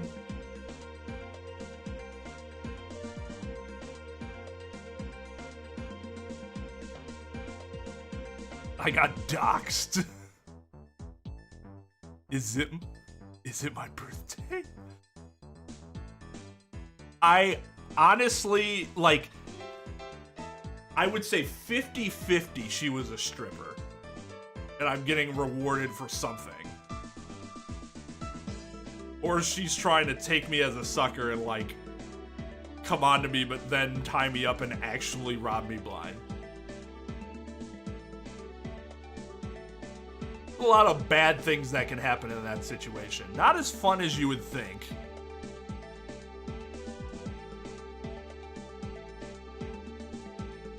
The killer brought the suitcase to the shop and left it there. Then the killer proceeded to pick up the bank from off the floor and took it to fabricate a fake murder weapon by hitting the victim on the head. Finally, the victim's wallet was planted on my personage, in my pocket to be precise. Everything was done so that I would be framed for the murder of Mr. Ackby Hicks. You there! Yes, ma'am. Other than this piggy bank, was anything else resembling a murder weapon found? We didn't find anything in this lounge or in the shop that could be used as one, ma'am. Most of the items that could have been used were broken during the turbulence. And the remaining items are tested negative for any trace of blood. I see. Well, Miles Edgeworth, it appears your stall tactics are at an end. And it's possible that it's just hidden somewhere, sir. Dig! If the criminal had wanted to hide the weapon in a safer place, I think the weapon would have been hidden in the same place as the bloody cloth. Exactly what I was thinking. Because the cloth was hidden inside that suitcase, it signals to me that the killer had not prepared a more secure place to hide the evidence, which means that the real murder weapon is either still on the murderer's personage or is still at the real crime scene. There is one more possibility, and that would be that the piggy bank is in fact the real weapon. But didn't we just... Let me finish. The killer took the bank out from the display case before the turbulence by opening the lock on the display case door. And it was at that time that the glass pane on the door was broken. I'd say that's a perfectly reasonable line of reasoning, wouldn't you? Let's see, so that means that the killer had the key to the display case. Francisca, the person you're talking about. Not so fast. I'm not finished. The person I'm talking about also committed another sin. She tricked the captain and granted you permission to conduct your investigation. Yes, it is the sin of lying. Speaking of which, I recall that you also wished to speak with her. Yes? Very well, permission granted, but only if I can sit in on your interrogation. Do we understand each other? I have no intention of interrogating her, but you are welcome to accompany me if you so wish. Mr. Tenero is in the flight attendant's room. Let's move. That dude is still going at it.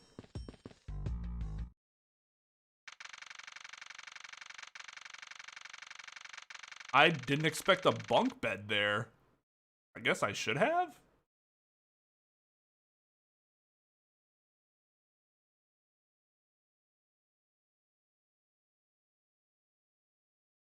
A miniature Francisca von Karma appears at my home? Francisca von Karma is miniature. So, like, how short are we talking here?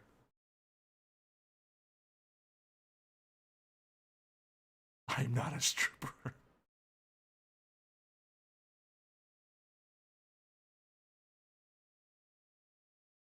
Yeah, his is more like clear, I guess.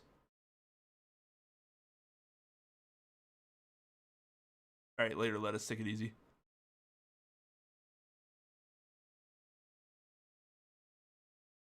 I assume she has a wardrobe of them. In fact, I assume she has a whole wardrobe of the same outfit.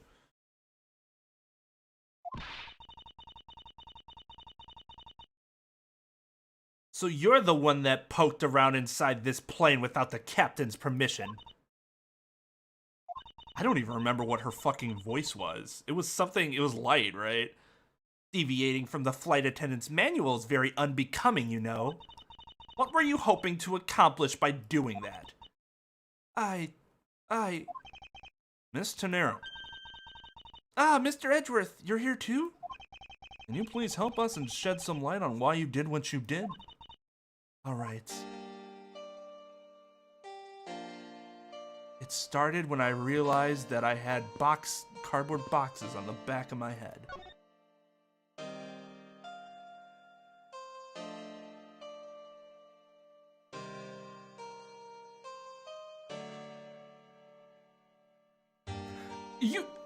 I mean, you're not that much shorter than Francisca, are you? I know you're short, but I guess I don't know exactly how short you are.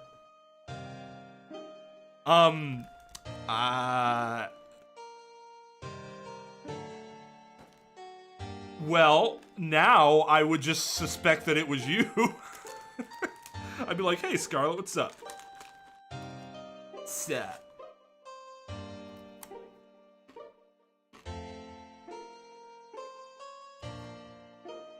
You know what flavor is really fucking good? But not raw by itself. You have to kind of extract the flavor. Almonds. These are almond cookies. The taste of almond is fantastic. It's this really lightly sweet taste that leaves an impression upon your taste buds. That it doesn't jump up and down on them as though they were, you know, a bouncy house. Rather, gently sits down, crosses their legs. Back for a little while, please. But if you just eat a normal almond by itself, it doesn't taste like that.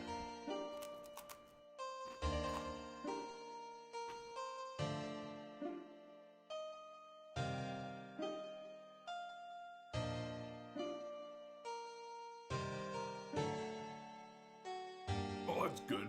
Sorry. It's fucking delicious.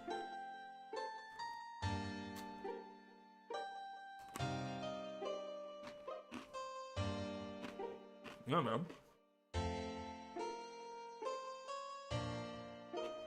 You see this? I'm not a hairless dude.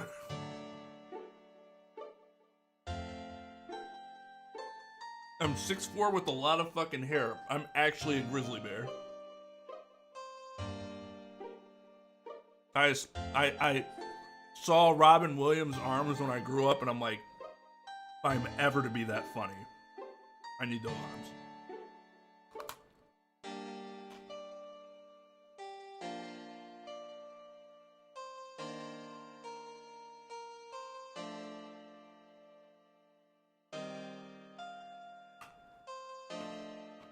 Do I have shoulder hair? No. Not really. A little bit. I mean, can you see that?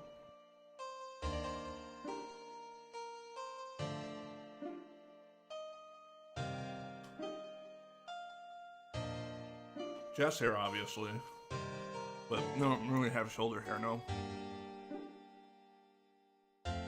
No. I planned on doing it before stream, but my event this evening lasted longer than I had anticipated. So I'm gonna have to watch it before I go to bed.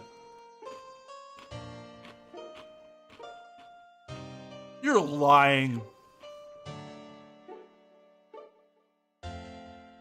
You are lying. You did not sprout your first chest hair at 27.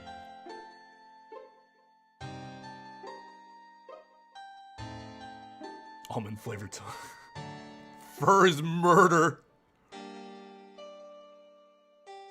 Mini Francisca will still whip me into submission. That's fine. If Mini Francisca wants to step on me, she can do that all she pleases. My wife, she's 5'7". She's like average height. Actually, I think it's slightly above average height for a girl, right? For girls. Like guys are 5'9" or whatever. Maybe I'm wrong. Anyways. My girlfriend before that was like 5'2". So not like I'm against the shorter ladies.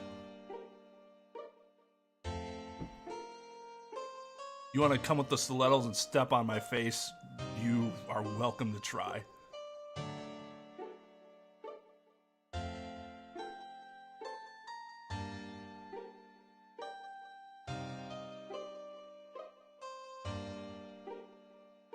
I mean, I would assume you're a borderline bald guy. 27? Okay. Yeah, I'll check out. I didn't look at it yet just in case there was something about the match.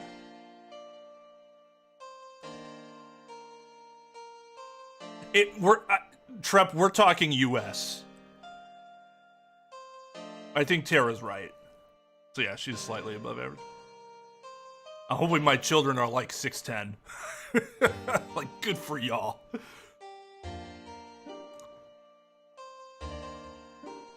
There are actually fewer logistical issues than I anticipated, and I'm not exactly sure why. Because it seemed like there should have been.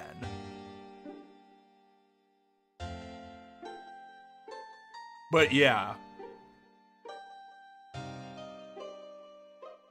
So I've proven to myself that it can be fun. It can happen.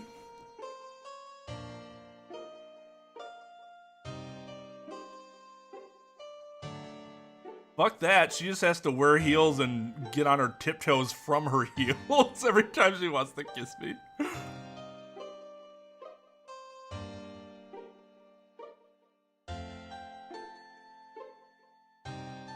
Only if she succeeds, Ventus.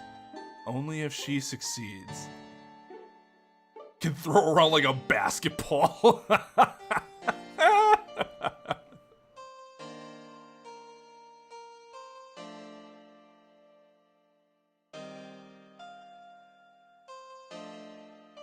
I say the face specifically because I can't remember. I think it might have been Mike. Somebody said, man, Twain's the kind of guy that wants to be stepped on. He wants somebody to step on his face or something like that.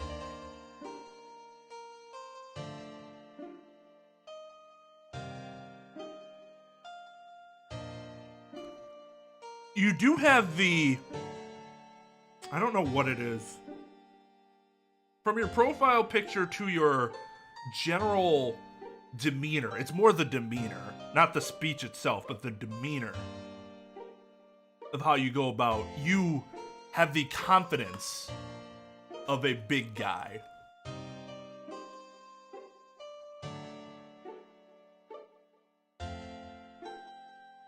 I am a true big guy, yeah. Yeah, people were making fun of my hairy arms. So I said if I ever wanted to be as funny as I knew as a child, if I ever wanted to be as funny as Robin Williams, I would have to rival his arm hair.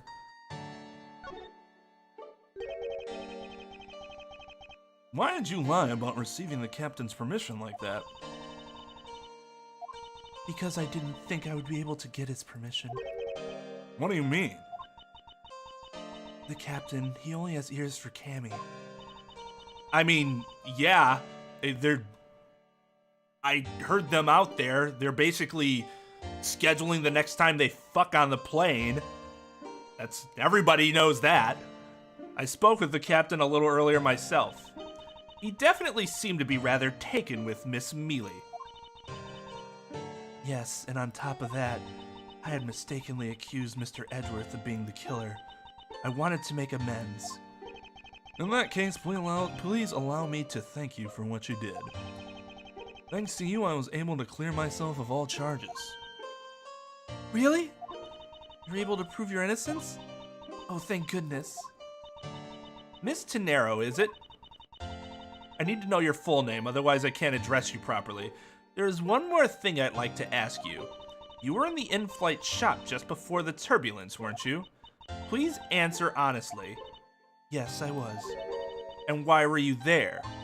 Well, why the sudden hesitation? Francisca seems to have struck a nerve.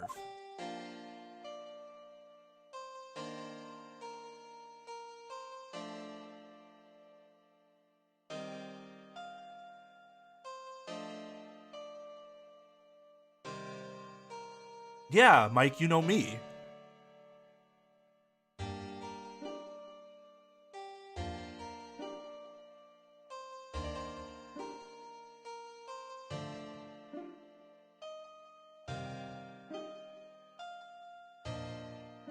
You guys might not think of me as someone with self-esteem issues, but believe you me, they are there, and they are crippling at times.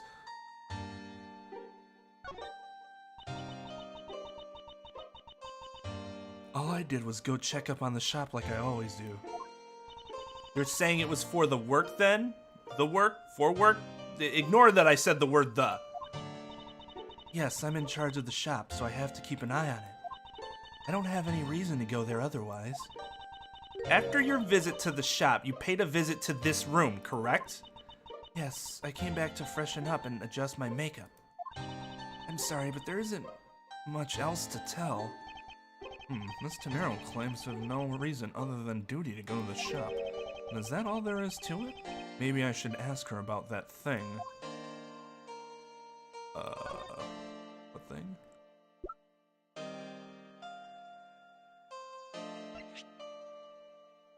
What, the suitcase?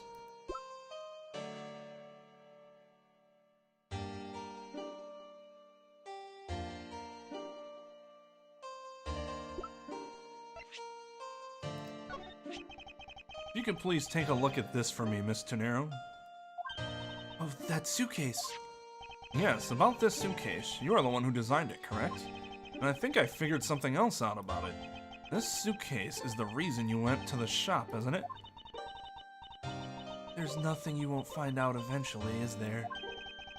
Won't you please tell me more about this suitcase? Yes, I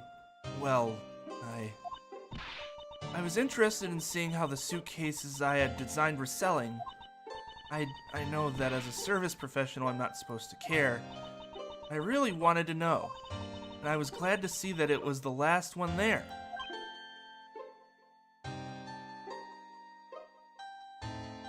Ding, ding.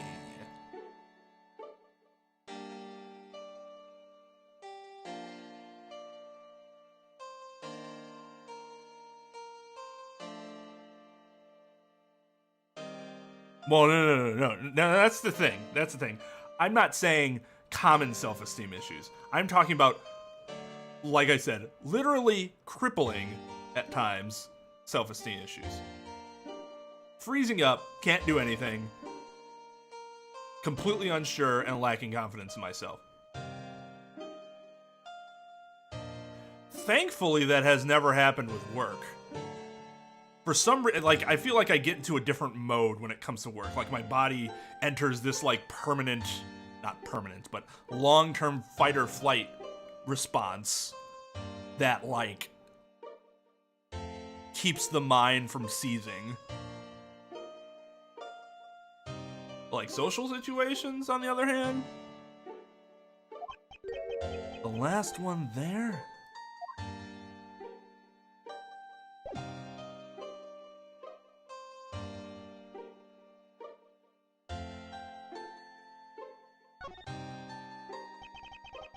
So you're saying, Miss Tenero, that the suitcase in question was the last one? Yes, they're just so popular they're practically flying off the shelves.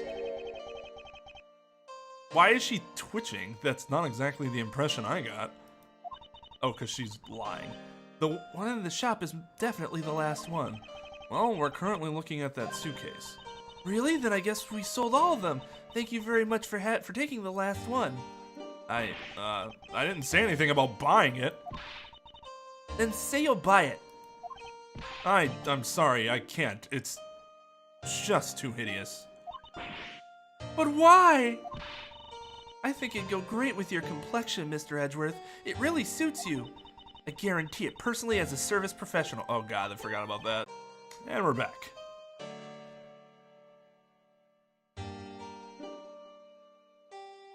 I believe that was 2 hours, 3 minutes, and 50x seconds on the nose.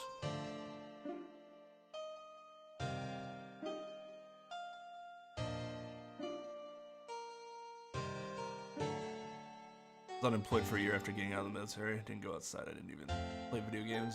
I just moped. Almost destroyed my... Yeah, I mean... I know what that feels like, where you're not doing as much as you believe you can and the spouse notices.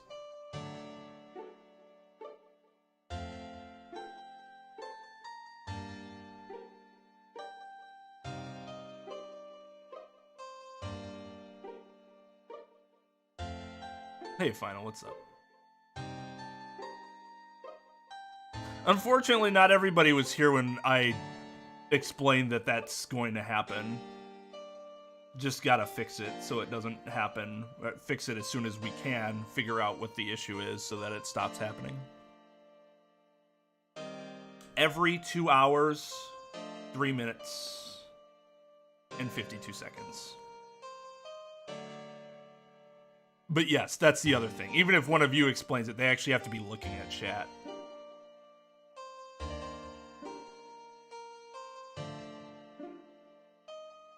Which not everybody does, especially if they're lurkers. Like, because why would they look at chat unless they want to keep up with a conversation that's going on, just so they have context?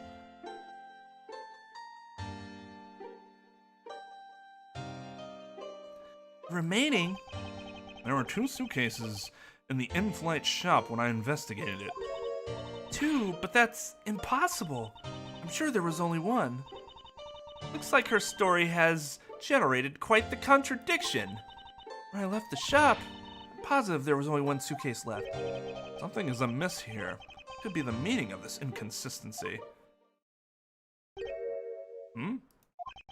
By the way, Miss Tenero, what is one of those suitcases doing here? That's... I thought you said there was only one left? That one is, it's mine. I've used it for a very long time now. You've used it for a long time? I think not. Miss Tenero, I'd appreciate it if you wouldn't lie to me. Excuse me? I don't believe for even 1 second that you've used this for a very long time. What proves that this hasn't been used for nearly as long as Miss Tenero says?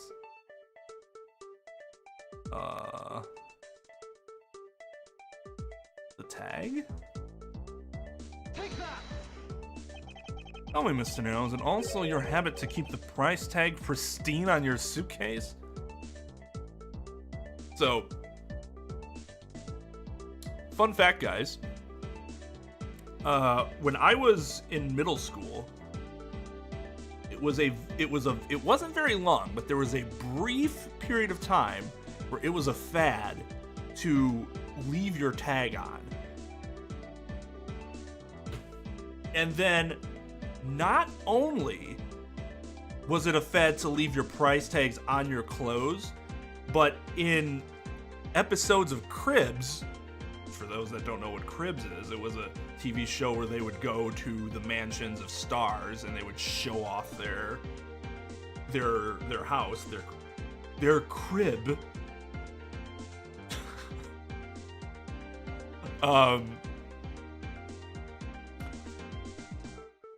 You'd go into their closet and they would have the tags like laminated so it wouldn't be destroyed in any way. It's like, what the fuck are you guys doing? That is such a waste of time and money. I think it was Lil Jon. Was it Lil Jon's the first house I saw that had that in? Maybe it was Cisco's. I don't know, but it was ridiculous.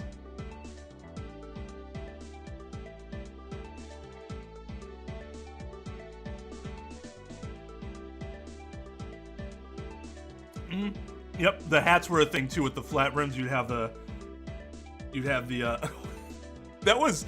that actually led to one of the funniest Key and Peele sketches, I think, where they kept trying to one-up each other with like what they had on their head. And I think one of the first ones was he had the hat and all the tags on it. Yeah, it did not last very long. People realized pretty quickly that it was dumb.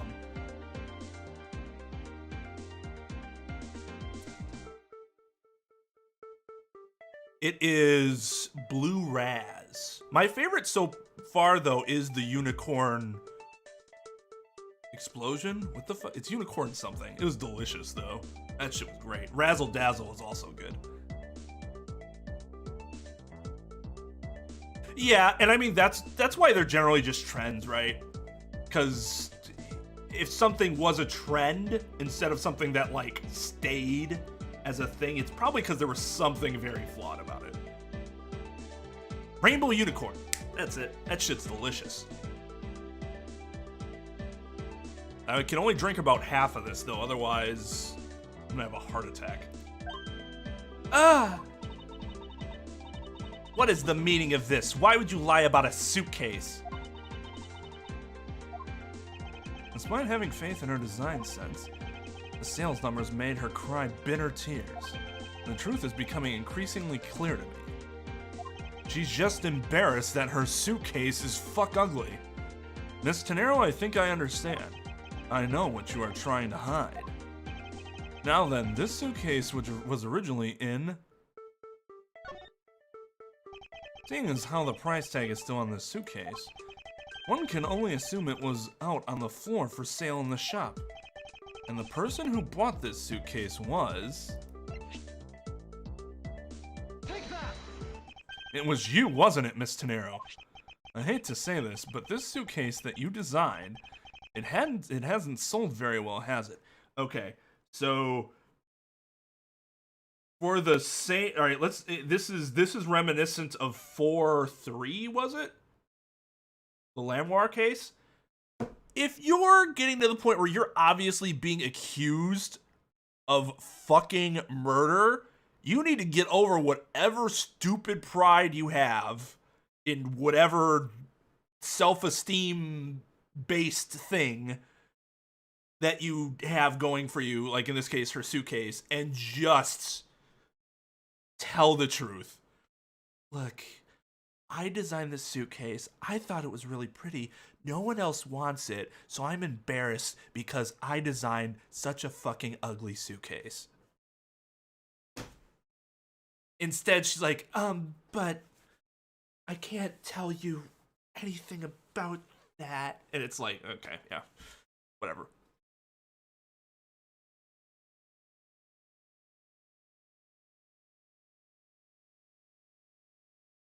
Two cans a day? That's 600 fucking milligrams of caffeine. And that's still only 6 out of, wait. 3/8. No. Yeah, 3/8 of the amount of coffee Godot drinks a day.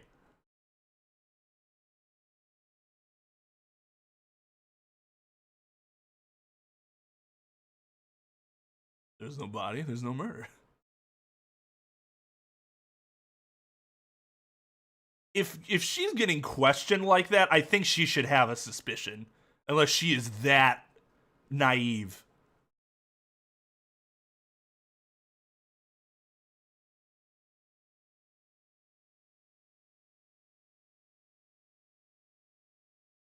Oh, I've heard of Death Wish coffee. What?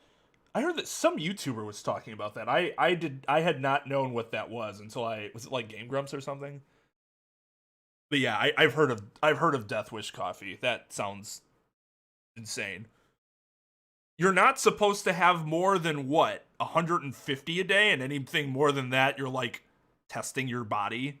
I mean, I'm sure that's on the very safe end, but we're talking about 4 times that amount.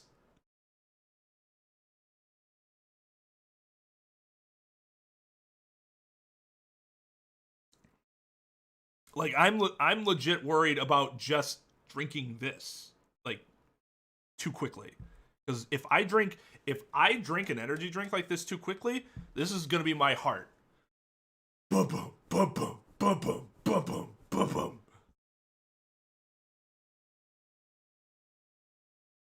I could just claw my facial hair up with my oh god. Oh man. That's some super edge. I don't know how much caffeine's in tea relative to coffee. Yeah, it's more so the colors than the design itself. It hasn't sold very well, has it?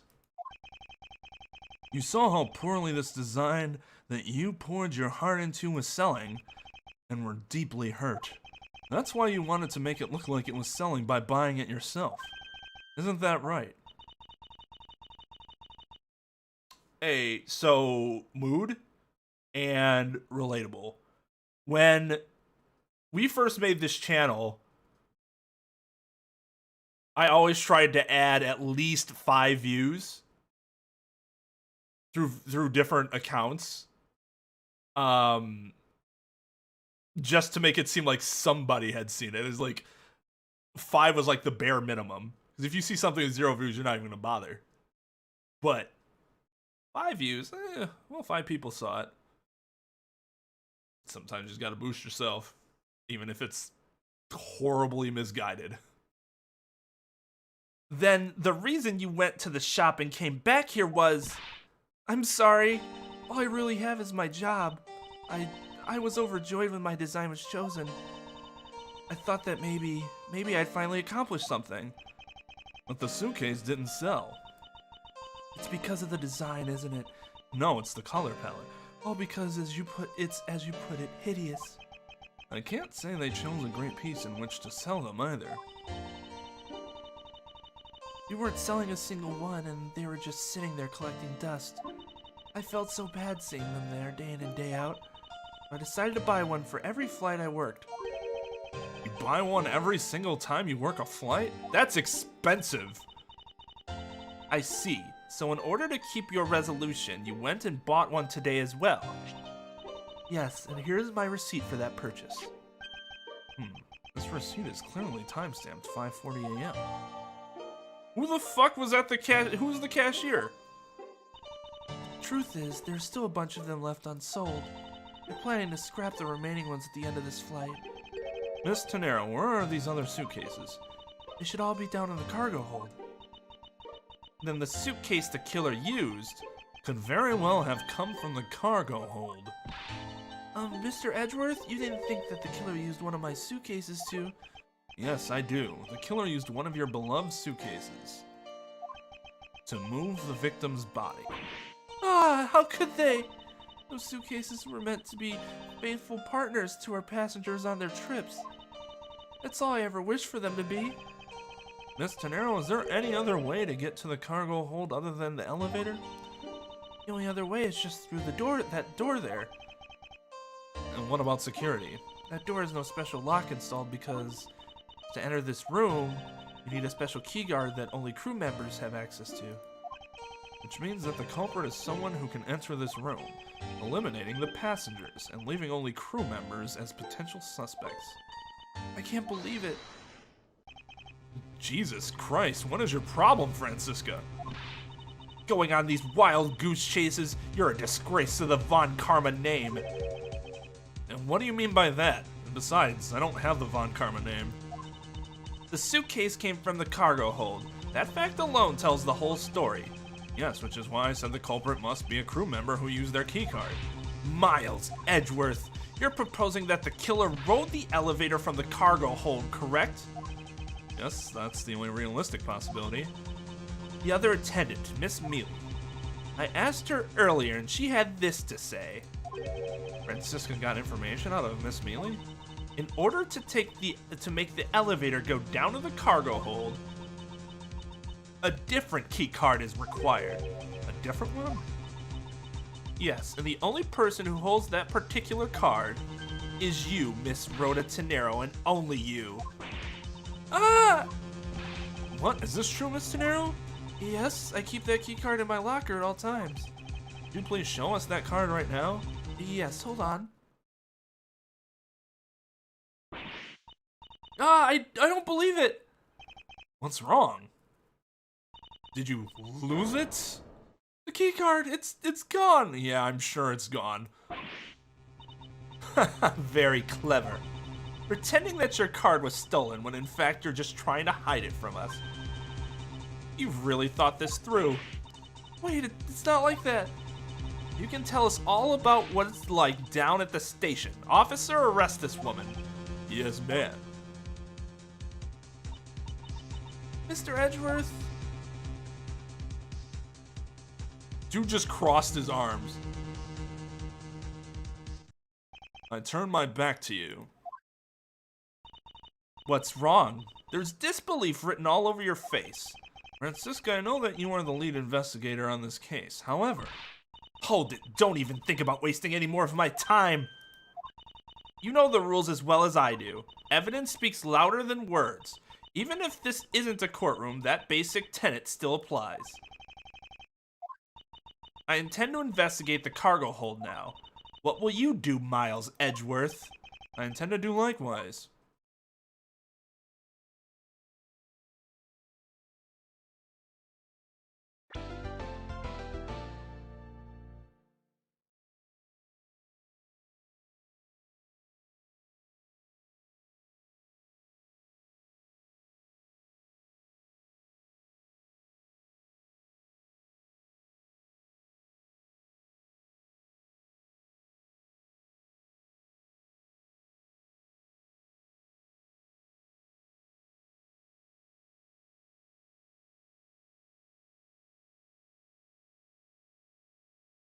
Well, I mean, if it's accidental, it's like whatever.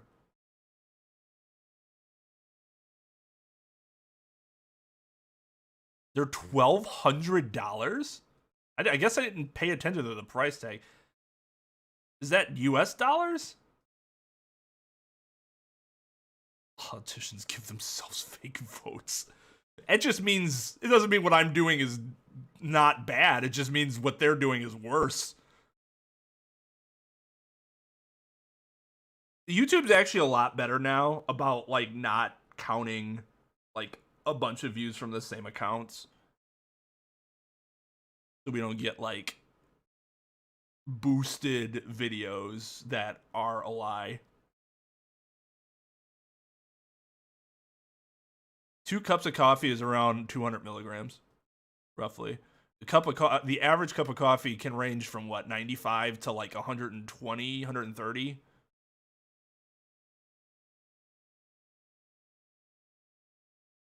Scarlet, that is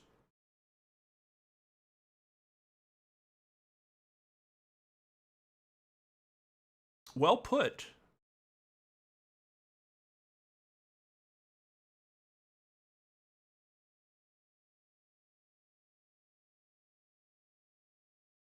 She got arrested for the crime of making such a hideous. Yeah, right. Take her away. Bake her away, toys. Okay, I need to give credits. How many credits do I need to give? A lot. For 20. Okay, so 20.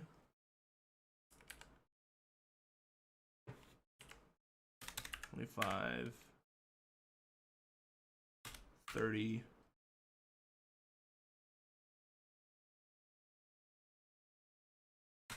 35. 40.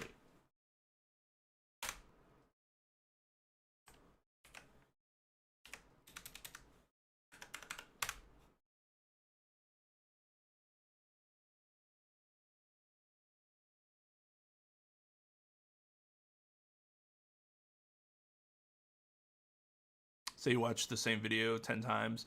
Doesn't that it depends on how often you watch, like how you're watching it. If you are, say you're watching a stream and you're leaving, coming back, leaving, coming back, leaving, coming back, leaving, coming back, it'll count as playbacks, but it won't count as views. But let's say you watched it, then you were done watching it because the stream ended or whatever. You came back like the next day to watch it again. That's gonna count as a view because it's seen as you're not spamming it. So it doesn't look like you're boosting as much. It looks like you just wanted to watch the video again, and that's fine. But if you try to do like over and over and over in a short period of time, that would be considered that would be spamming it, and they will not add those views.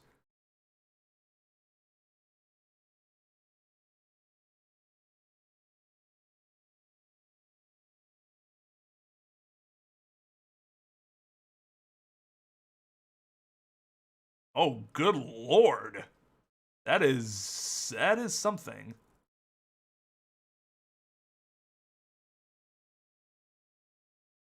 One count of being a bear and one count of being an accessory to being a bear.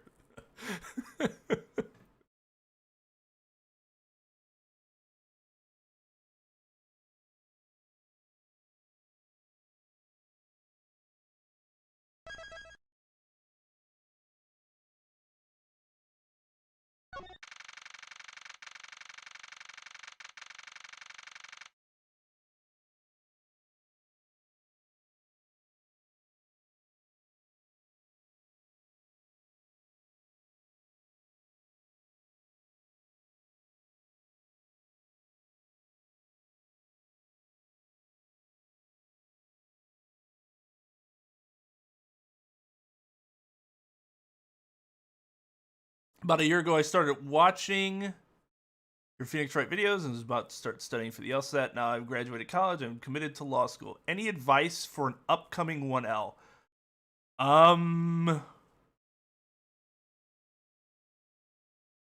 So I can only say this from like a general standpoint. I don't know what your habits are as a student. These might be things that are perfectly fine for you already. But I will say that the most important things for me that I wish I did a better job of. Um, make sure you take that reading really seriously, because it took me some time to get adjusted to that. Because when I was an undergrad, when they said your homework is to read, as long as I didn't have to do questions or something, it meant that I had no homework. So that took some getting adjusted to. Like, you need to be able to brief your cases, especially if the school you're going to utilizes the Socratic method. The other thing is, be adaptive when it comes to your writing. One thing I struggled with initially, that didn't correct itself until my second semester, was my legal writing. I was much too creative, quite frankly, for legal writing. And there are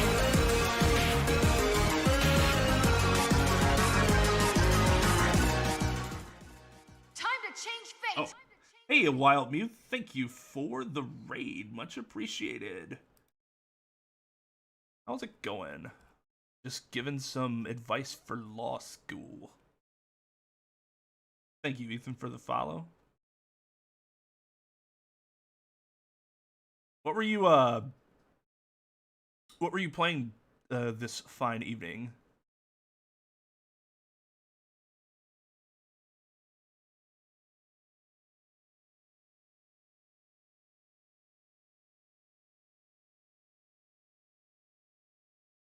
A Roblox collab? Nice.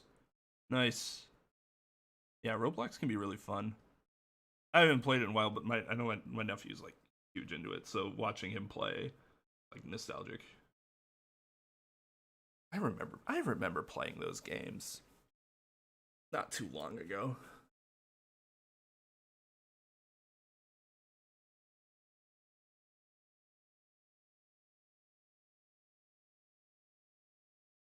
Yeah, I mean, that's the basic way of doing things, so it's good that you've had that experience already, because I did not. And they expect you to you need to know it.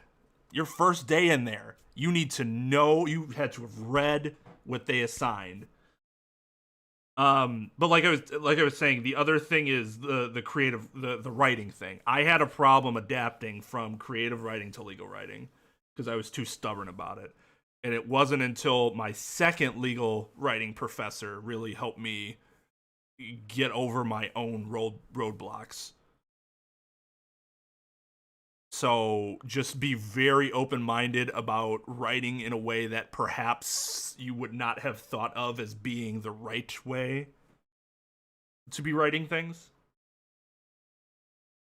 Uh, Also, I would not work your first year, at least not until the summer, if you can swing that. I know not everybody can, but I would really suggest you not have to worry about working a job in addition to acclimating to law school, because law school will be very much different from, a full plate of law school is going to be very much different, and it's going to take some adjusting than your standard complement of credits as an undergrad. The classes and the way it's handled and the work's going to feel much different. For those that don't know, in a lot of law schools, I won't say all of them because I know there's some of them that don't do it this way. In most classes, our grade is based on one exam. One exam. The whole make sure that you know the cases ahead of time for the Socratic method. That's one, so that you actually make sure that you're reading and understanding the cases, and two, so that you don't embarrass yourself when you're called on. That's a little, you don't want to be sitting there like, I don't know. Um, but yeah, there's one exam that determines our grade.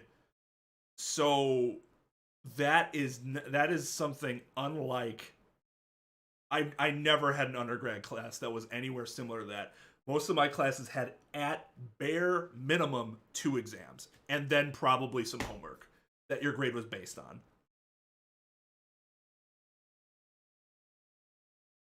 So that was really scary. It turned out to be not as bad as I thought it would be. But it was very scary. Also, it sounds like you're probably fine with this already, but for those that aren't good at outlining things, very important to learn how to outline notes because you need to make sure that you're able to parcel out the most important points instead of a bunch of extraneous details that'll just clog your brain from what's really important. Oh, you were playing with Azalea and Pika? Was Azalea on Twitch or YouTube today?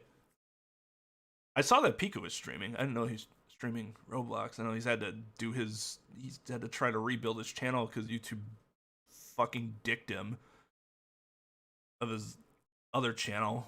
Once he hit 1K, boom, channel's gone.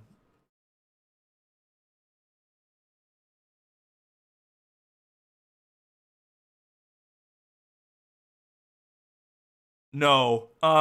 The most that we had in terms of papers were I had a couple professors that had a it was like a midterm paper that you would submit, but it wouldn't even be like a big part of your grade. It would be like it would basically be the difference between like if I got a B, I could get a B plus or B minus based on how well or poorly I did on it. It could bump you half a letter grade. That's the most that it could do, though.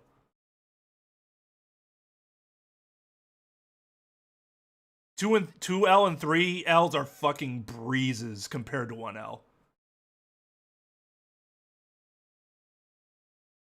Because you'll still have mandatory classes that you'll have to take, but you have more freedom to choose when you're going to take them.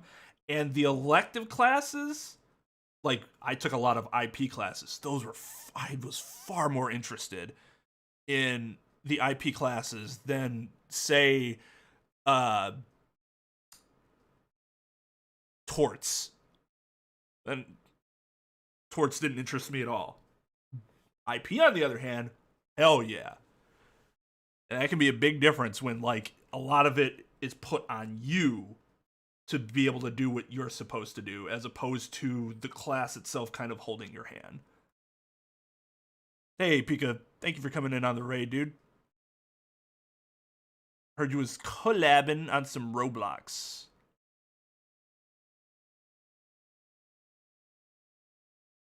I also hate the Socratic method, and it is the worst when the professor has 0 charisma, and many of them do, and they think they have charisma, and it's like, no, there's a reason you're a professor, not an actual practicing attorney. I know that's like probably really harsh to say, but some of them just like it's cringe. Like the whole class is just cringeworthy.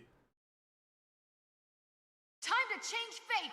Like they think, oh, I was taught like this, so this is how I should talk, and it's like not you in particular. Maybe someone else, but not you. You shouldn't be doing that.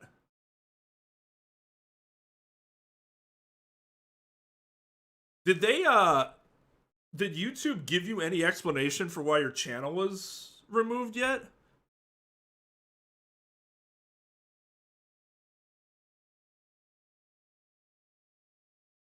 Yeah, exactly.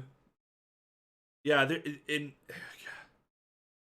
there are some professors where I'm like, you were made to teach, and that is great. And there are other professors where it's like, you're doing this because you couldn't get a job somewhere else, like in a law firm, or you just got tired of practicing law, so you're like, oh, I'll teach it instead. But it does not work. I did not have what I would call the well. I liked more of my teachers than I disliked, but there were definitely some duds in there. What I would consider duds. But there'd be other people that probably think they were really helpful.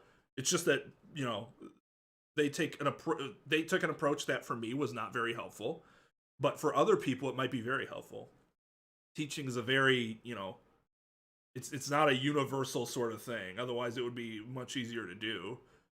Not everybody can learn. Not everybody learns well the same way.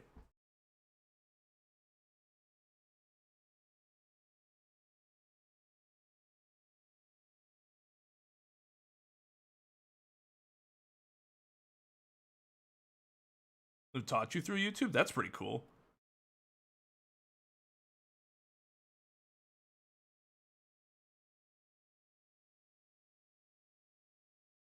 Yeah, and see, I really, really dislike that. I think that way of doing things is so fucking douchey and so self-serving. The student's already going to be embarrassed enough if they didn't read, the case because of one reason or another. You don't have to fucking pile it on by yelling at them. You're just a douchebag if you do that. Like, the point is already going to be made because that's part of what it is. Everybody's going to know because you're going to be like, I don't know. And you will feel shame. Yelling doesn't do anything but make you look like a dickhead.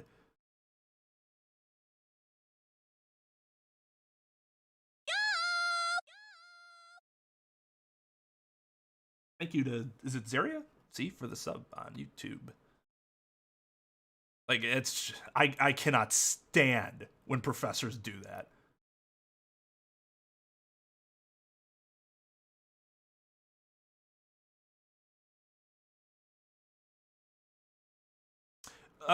One thing you'll notice is that the charismatic teachers don't do that. They're the ones that are in the they make it interactive because that's just how they are. As opposed to those lacking charisma, they just like regurgitating information.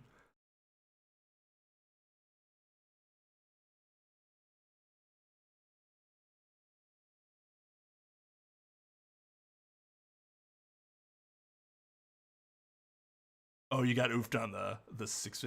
Hey, Azalea. Not a problem. Good to see you. Hope your collab went well.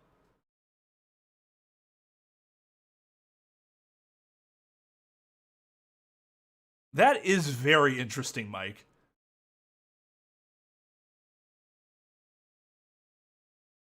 Why do we do that? Because we think we'd be good at it. Somebody has to. I mean, it's the same thing. Like, why do people choose to be doctors when they at times could literally hold a patient's life in their hands? That I don't think you can get much more stressful than that.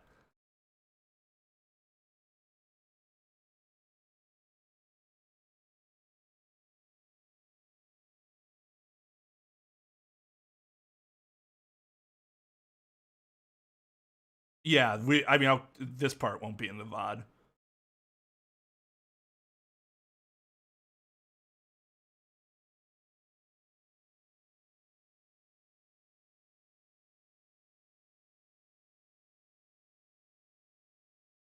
Yeah, I don't think.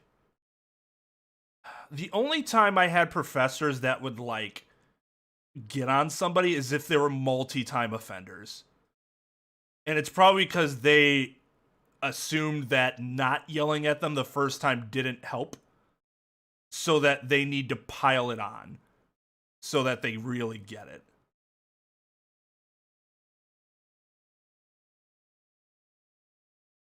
But yeah, other than that, I didn't really have... I had some snarky professors that thought they were really funny. And, shit talkers, and then we're all just kind of looking like, okay. Like that gif of Carmelo Anthony was like, okay.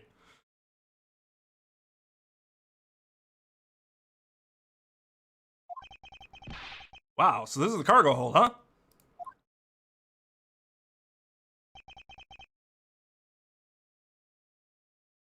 It's so big!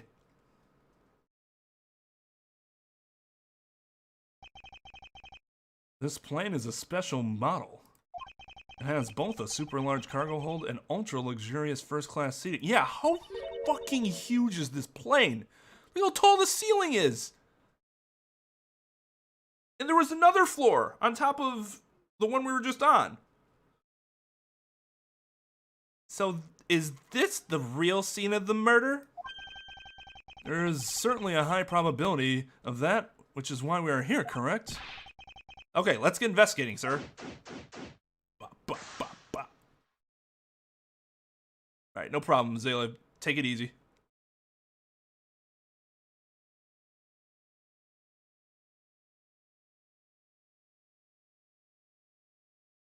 Yeah. Because if they don't have self-awareness or just don't want to tell you anything, how it's fucking worthless.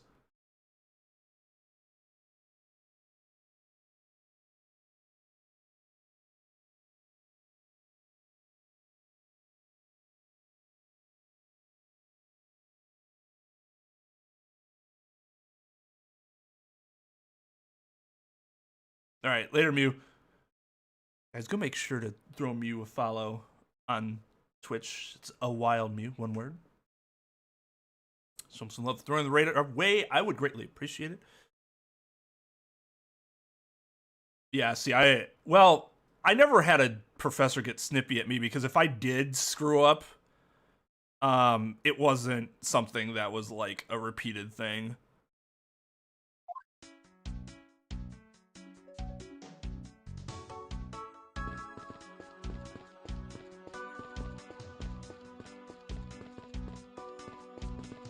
Oh, look, it's missing a thing. Holy suitcases, Mr. Edgeworth. It's like an all-you-can-use suitcase fair. These must be all the leftover ones that they couldn't sell. The ones the company is planning to dispose of after this flight is over. This paint job is really cool, don't you think? It practically screams artsy. Oh, why not purchase one then? I'm sure it will bring you much happiness. You think so? Then maybe I will. Let's see here. $1,200? I think I'll pass.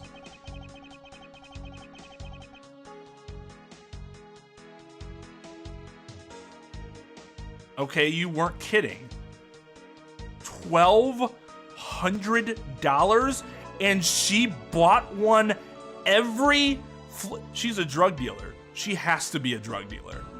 That's the only way she'd have that extra money while being a stewardess. She sold drugs on the plane. That's the only logical explanation.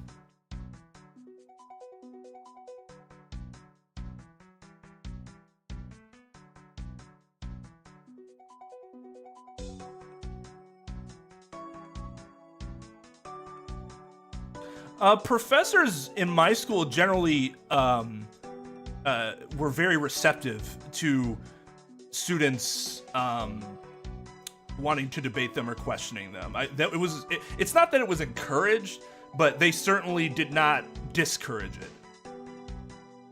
And in fact, there were some issues because there were two people in particular that I still remember. Every time they raised their hand, everyone rolled their eyes. Because they knew it was going to be some dumb discussion that was like on some minute detail that didn't even really fucking matter. They just could not, like, they completely misunderstood in the first place, and they'd be like, no, no, no, and the professor would try to explain, and they'd be like, no, no, no, and everybody else is like, oh my god. There were two of those people.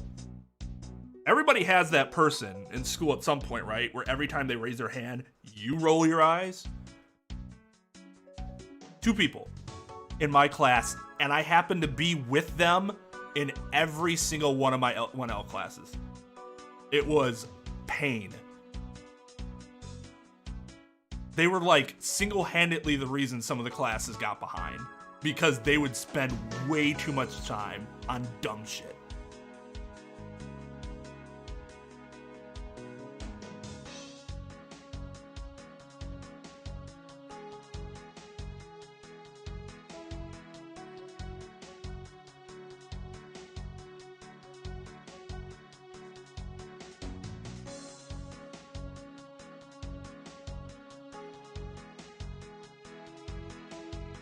See, 1,200 yen, I mean, even that wouldn't make sense, because that'd be $12 roughly. Like, that's way too cheap.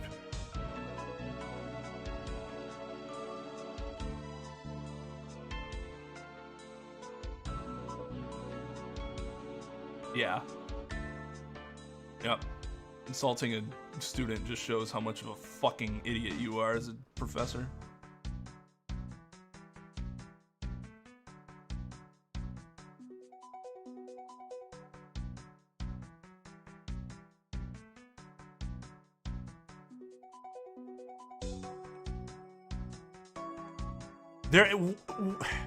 This might just be my experience, but the problem was that they almost always ended up being wrong, and you get all this discussion in your head that's like all this extraneous information that's only like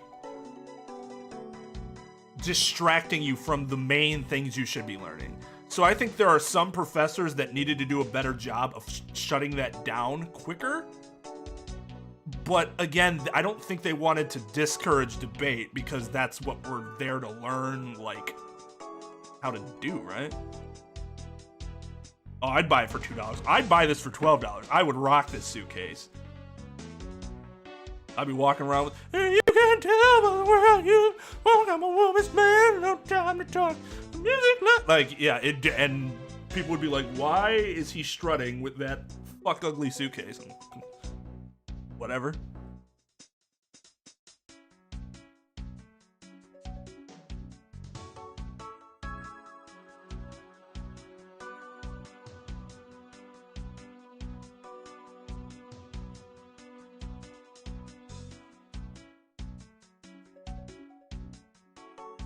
The max I would pay for this suitcase, $20. A common bill. One common bill.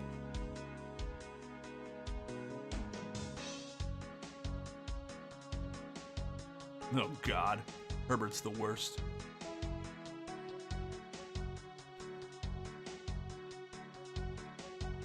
That was one of the reasons Herbert is like one of the top 3 reasons I stopped watching Family Guy. Like, this character is insufferable.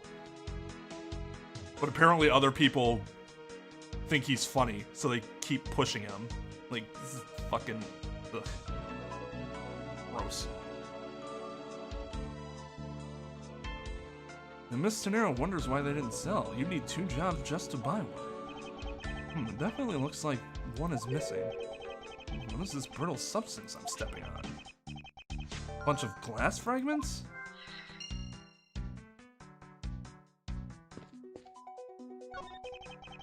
Hey, what's with the suitcase, pal?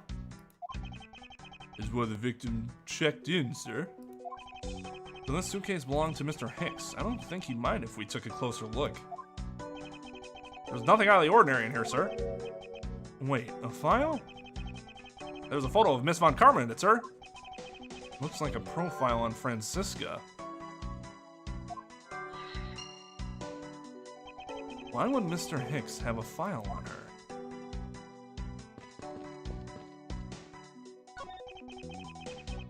All sorts of boxes are piled up here. This one says flammable, and this one, it says pharmaceuticals. This one says for exorcism use only. So what kind of operation is this airline running? Legit fucking question. Oh, I just love pushing the buttons on elevators and crosswalk signals. Here, you should give it a try, sir. Go on, push it. The elevator is currently stopped on the first floor, detective. It can't move. Oh yeah, I guess nothing would happen if you push it now. Well, nothing would happen normally anyway without the special key card. Both the door to the attendance room and the elevator's control panels require a key card, which makes it impossible for a passenger to come down here.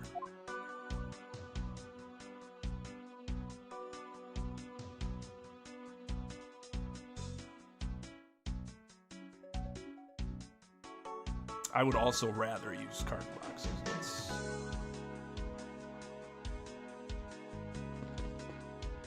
Yeah, I was under the impression, based on her wording, that it wasn't a minuscule amount. Keeping track of this many pieces of cargo must be very taxing on the cargo crew. That's a lot of bed sheets. This sure brings back memories of when I worked as a part-time mover, sir. By the look in his eyes, he's waiting for me to ask about the rest of the story. But no matter how he pours on the puppy, no matter how he pours on the puppy eyes, I have no intention of doing so.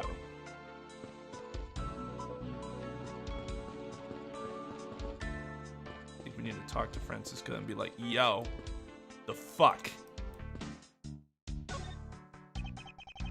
You arrived at the scene of the crime before Detective Gumshoe, correct? And you then immediately began to direct the investigation. It seems to me that you were already here at this airport for something besides murder. Yes, I was. I've been following a very large and involved government-level international crime, but it's much too large for one person to take on alone. So it was decided that I should form a joint investigation with Interpol. Interpol's involved? It's a top-secret operation, so I really can't tell you any more than I already have.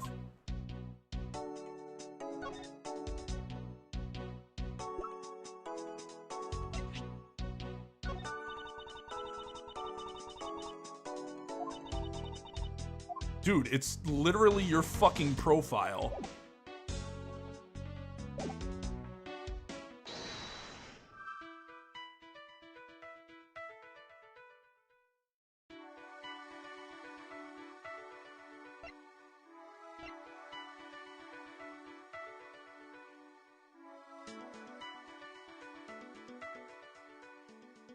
Oh, that was the receipt?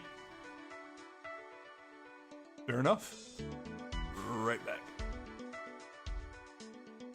Ugh. Yep, I can see why she wouldn't give a shit about the receipt.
Vitamin water.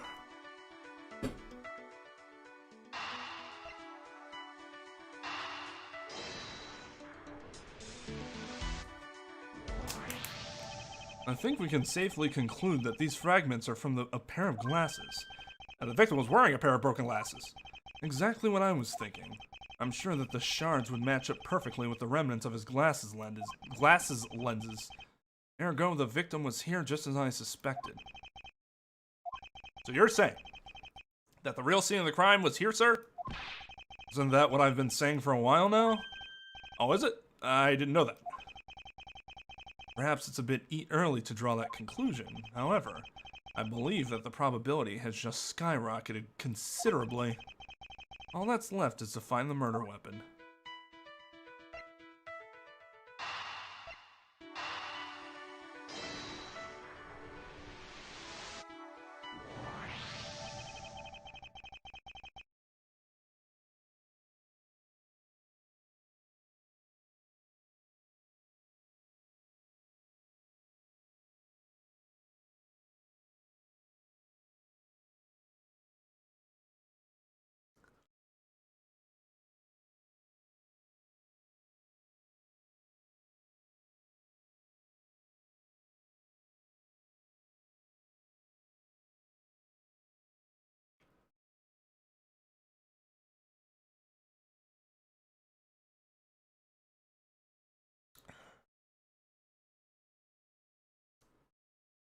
Wow. I'm honestly jealous that you got to experience that, Mike. I never had anybody that fucking stoned in class trying to make arguments.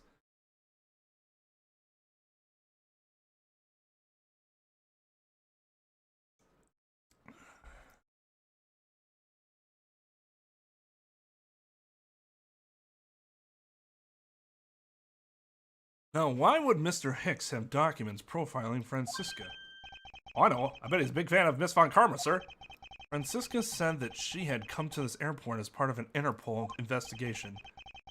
Oh, maybe Mr. Hicks had heard she was coming here and he followed her?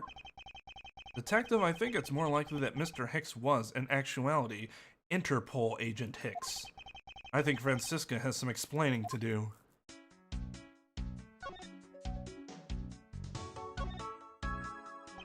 You came to this airport to rendezvous with the victim, didn't you? Nonsense! What are you talking about? We found a profile detailing information about you and the victim's luggage. I suppose it was prepared for him so that he could recognize you when he landed. Which makes him not Mr. Hicks, but rather Interpol agent Hicks. Isn't that correct? I should have known you'd figure it out, Miles. Wow, she didn't say Miles Edgeworth.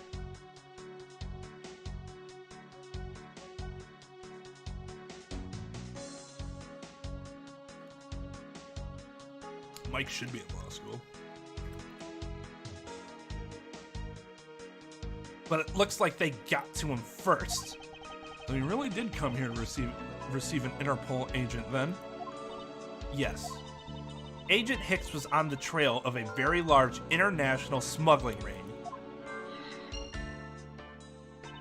He went undercover to investigate this crime, and it was I who put him on this case. I was supposed to receive a call from him on his cell phone once he had landed. I never expected to receive a call about his murder instead. I think we now have pretty definitive evidence that Agent Hicks came down here to the cargo hold. Well, what was he doing down here, sir? There's nothing but luggage. Oh, I get it. Maybe he forgot something in his suitcase and came down to get it. Ow! Smuggling. Dude, fucking... Agent Hicks came here for a work-related reason, of that I'm sure.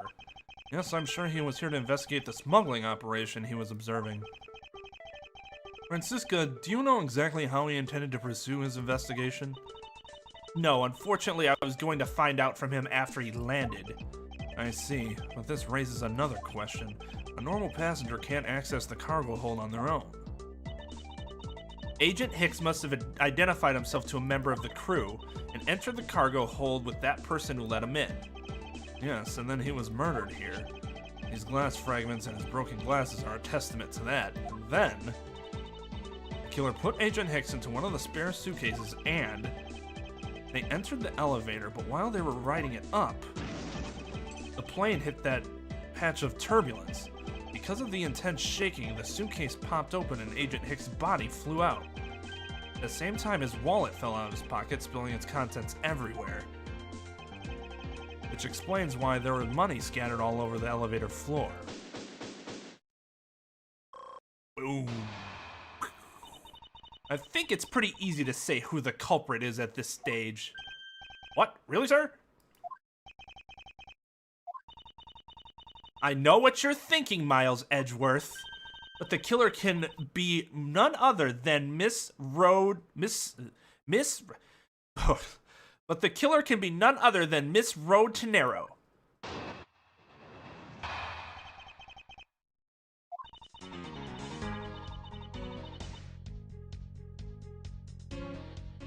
Oh, is her pun supposed to be Road to Nowhere?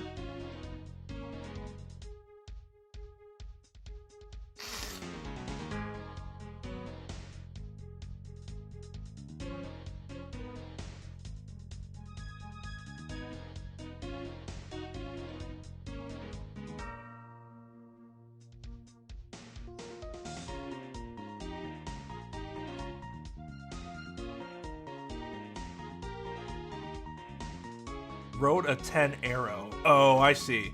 Like a plane. Yeah.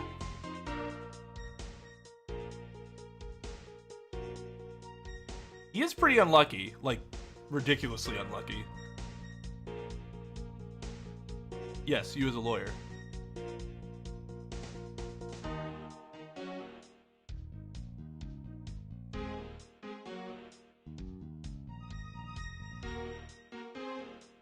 I've seen how much you drink. Oh.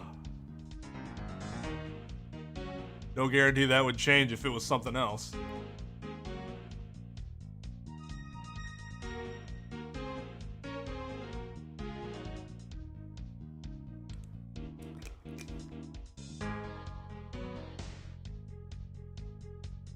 What was the Mr. Burns mentioned it. What did they call the study of, like, they could profile you based on your skull or something?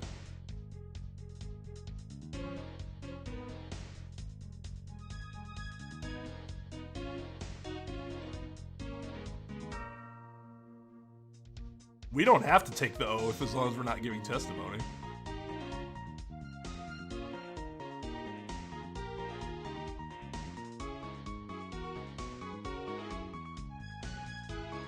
Phrenology. Yeah, it's phrenology. Not anthropology, because anthropology is legitimate, but phrenology is something that was discontinued because it was basically debunked as bullshit. I've got everything set up and I go live. OBS says it couldn't find the stream key. Is the stream key already entered? That's it. I don't remember ever having that issue. I would have to look at the settings. Like, if you go into your OBS settings right now, with not being live, you go to stream. Is the stream key, is there something there already?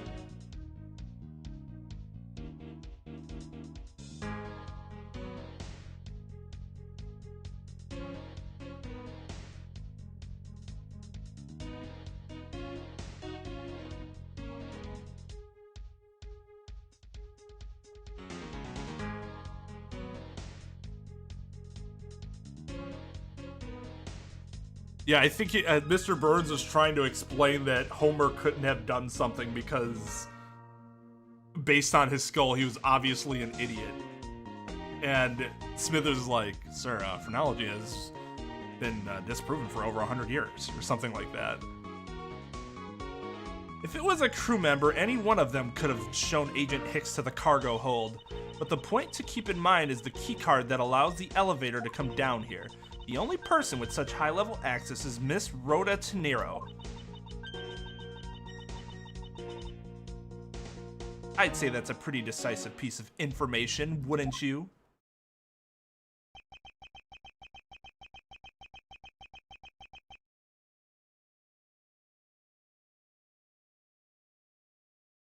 Well, Rhoda, you roding. So I don't know what the 10 is for, but arrow is airplane. Aeroplane. Is arrow Latin? A-E-R-O? I actually don't know what the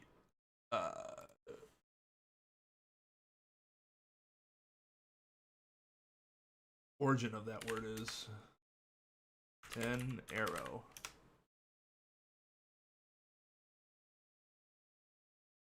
Arrow 10, but I don't think that's what it's supposed to be.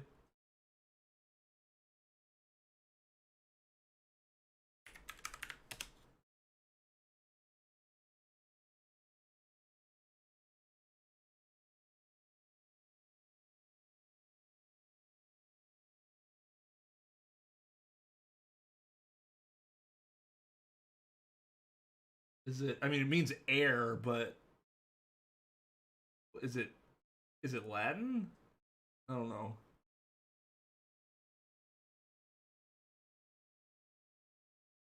All right, later, Nick.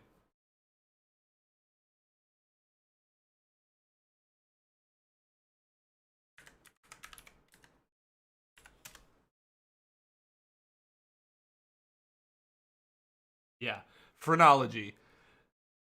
The detailed study of the shape and size of the cranium as a supposed indication of character and mental abilities. A pseudoscience. Pseudoscience indeed.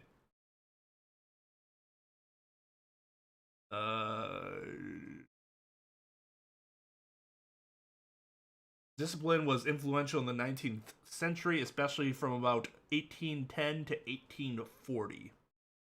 And after that, people were like, wow, this is really stupid. To test the skull and cranium of the people that thought this was a good idea. It's Greek.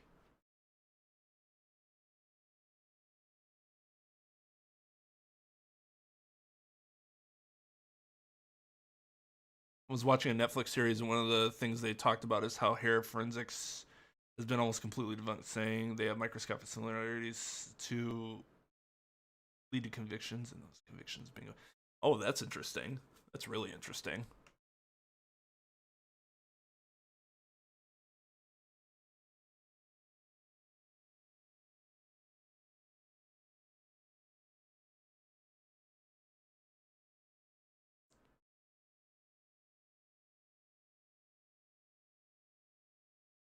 Dream key's already there.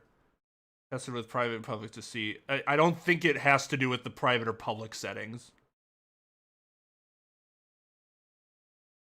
Do you have the event set up that I mentioned?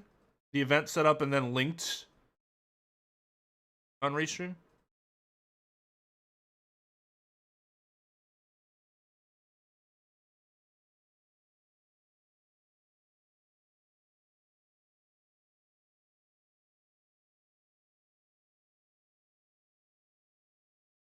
Yeah, I think he looks better here. I think the sprites here are really good.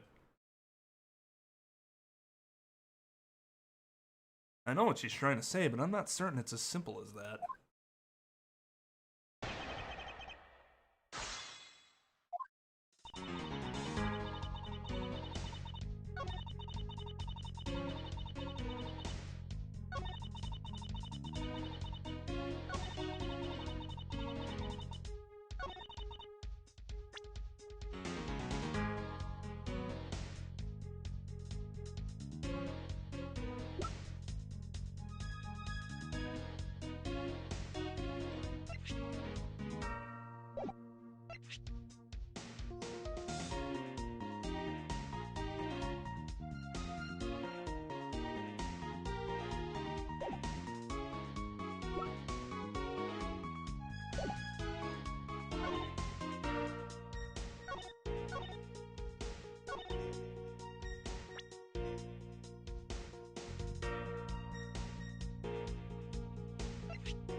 Oh, she's actually on the cover of the magazine. That's pretty sweet.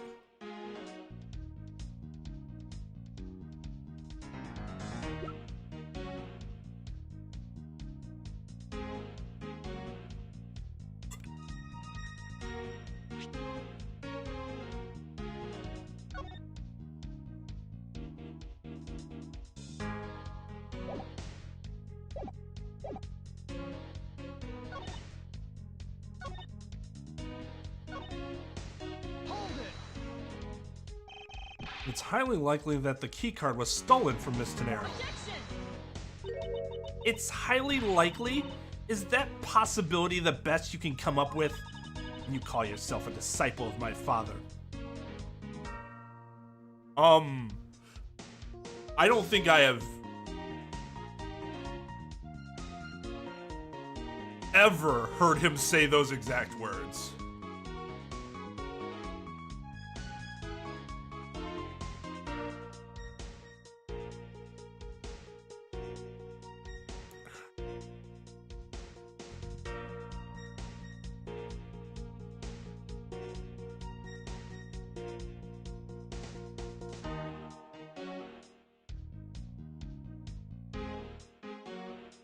Who, Edgeworth?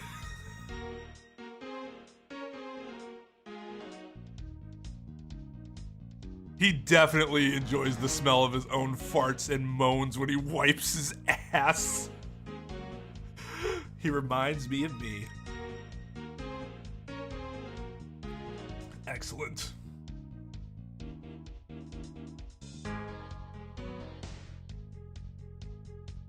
Yeah, connected to Restream on the dashboard. That's something I forget to do frequently.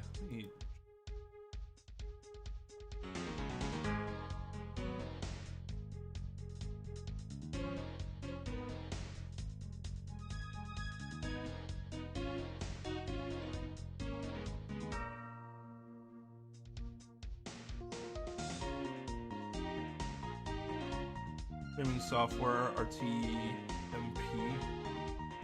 I have to look at that. Yeah, I don't know. So why it's happening now?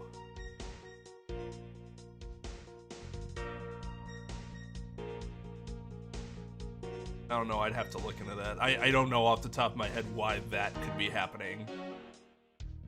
The stream key thing is weird. I don't think I've ever encountered that.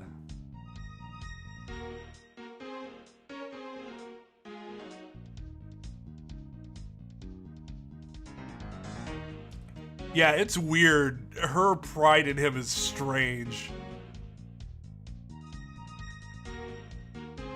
Linking, no, not connecting. So when you're on the Restream dashboard, you see YouTube Studios or whatever, right? And then there's, it'll tell you what the title is, but then there's, if you move over to where that toggle is, there's a cog. You click the cog, edit, and then in the top drop-down menu, you select your event, and then that connects the event to the Restream. That might not be what's happening though. Ooh, actually, that could be exactly what's happening. Or the event itself on YouTube hasn't generated a stream key.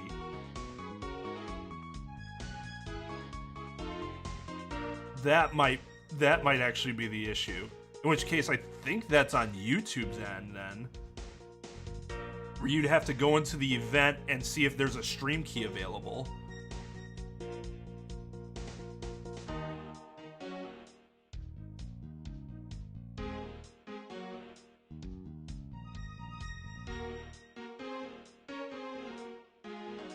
And you call yourself a disciple of my father? No, not at all, really. Ugh. Yes, well, I don't have any evidence. Be quiet. You're a disgrace. There's more evidence pointing to Miss Rhoda Tenero, you know. It's not just the keycard that gives her away. Are you talking about the murder weapon, the Mr. iFly piggy bank? Yes, she is also the only person with the key to open that display case.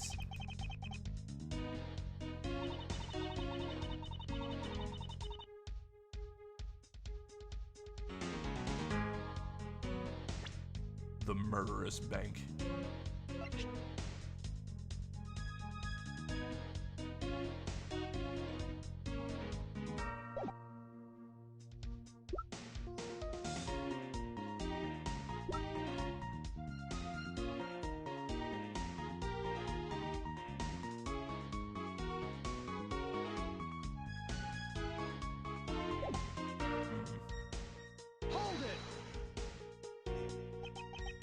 That is a fake.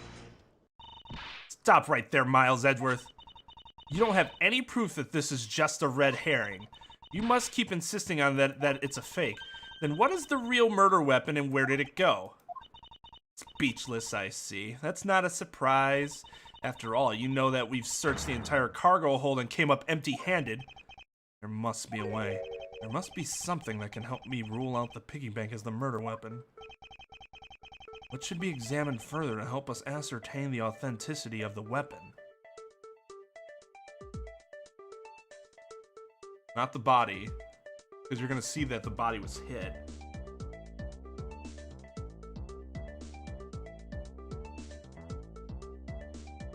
Piggy bank itself?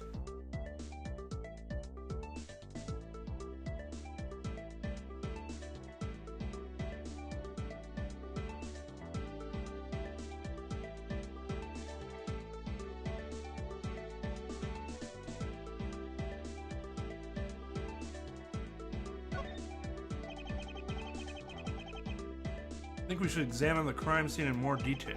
Might turn up the murder weapon if we search all of the cargo and luggage. You think I hadn't thought of that? Even now we're searching through them. We haven't found anything that even closely resembles a murder weapon. Alright then.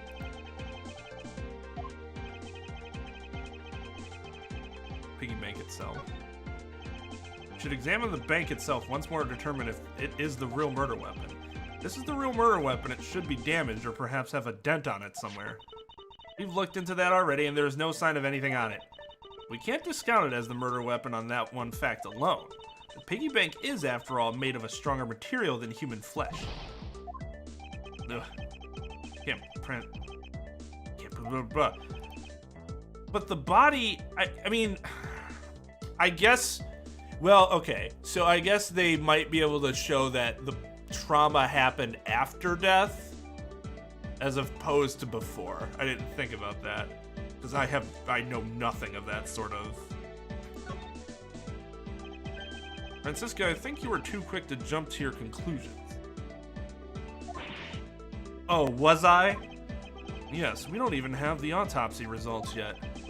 How can I not say that you made a snap judgment when you have yet to even see if the wound on Agent Hicks's head is consistent with the murder weapon? Scruffy. Yes, sir. Contact the medical examiner's office at once. I wish to hear the results of Agent Hicks's autopsy. Aye, yes, sir.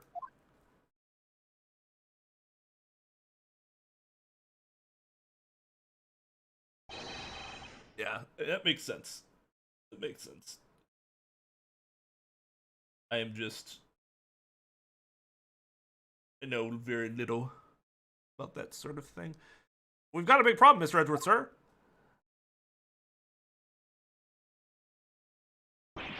What is it, detective? What is it, detective? They're still doing the autopsy, but they say that they already know this one thing for sure. Report now.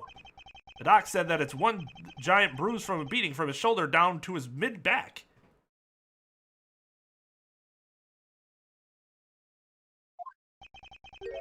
From the victim's shoulder to his mid-back?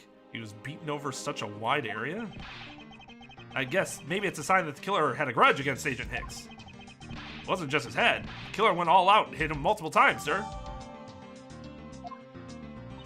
Scruffy, what is had a grudge against Agent Hicks supposed to mean? Well, that's, Was the wound on the victim's head consistent with the murder weapon, detective? Oh, well, they say they were still looking into that, sir. You're completely useless. Yow! Sir, I told you already, you can't go down there. Oh, you move yourself from my way. I assume that's him. What is all that racket? Yeah. My luggage, my cargo, they're mine, let the man return them to me. We're still investigating the cargo, Hope. Please understand and have a little patience. But I suppose there's no choice. Finally, I think he get. Hey, what are you? You've left me no choice but to use strong force. Ah! You won't get past me.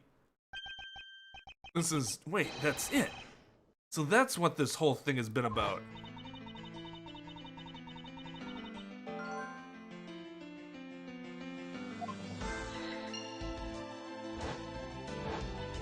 Dude's about to break his neck, and Edgeworth's just like, I know what happened now.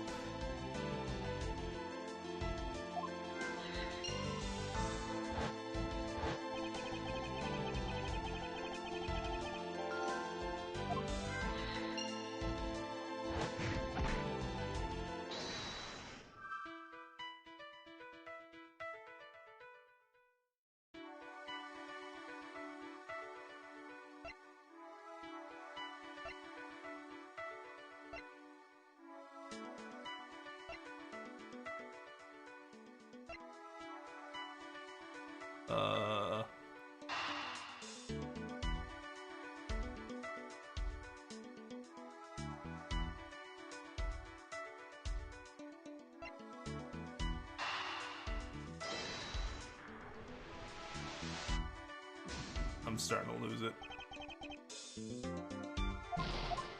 My brain's starting to leave me.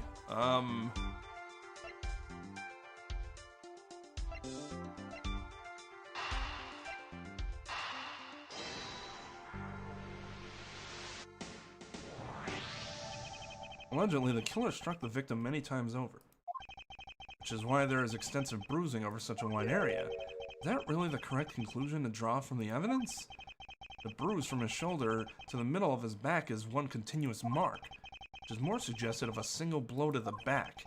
that's the case, then the piggy bank is much too small to have caused that. Therefore, the murder weapon must be something far bigger.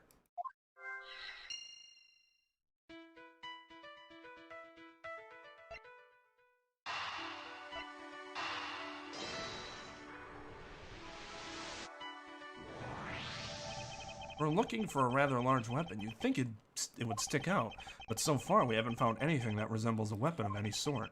Perhaps, just perhaps, it's something we all overlooked from the very beginning. Because normally, it's too impossibly big to be taken in consideration.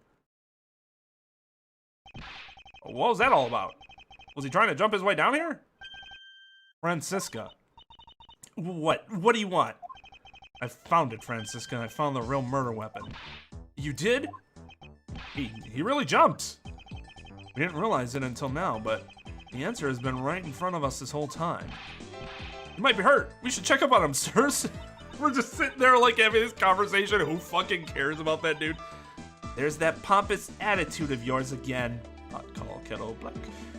You should learn to drop that habit. Is she serious?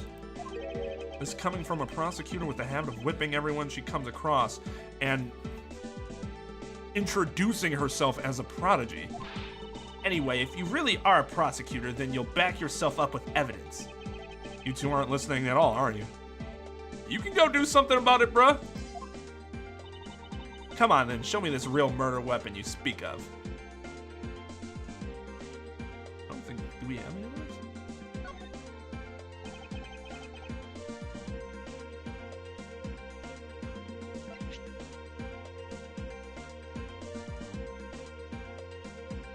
Take that!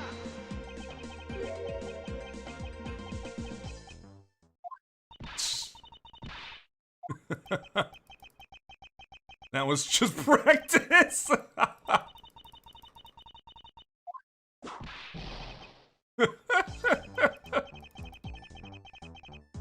Oh man.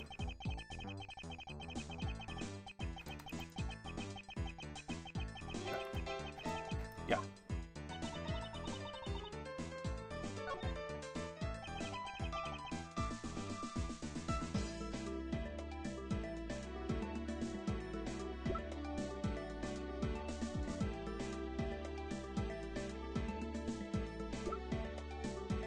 Possibly big.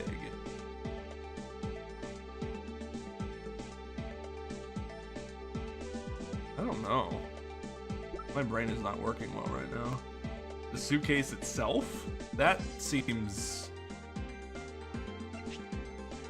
Take that! The real weapon is this suitcase.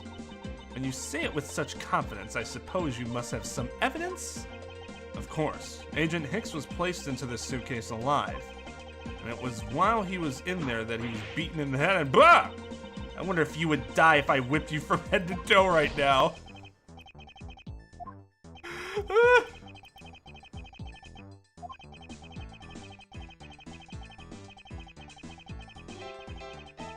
Alright, I can't right now. I am dead in the head. Oh god, I can't think anymore. My brain is not allowing me to logic. Anything I do from here on out is just be blindly pressing buttons. Oh god, I need to go to sleep. Alright, this can be it for me. We'll be back with more of this Monday or Tuesday.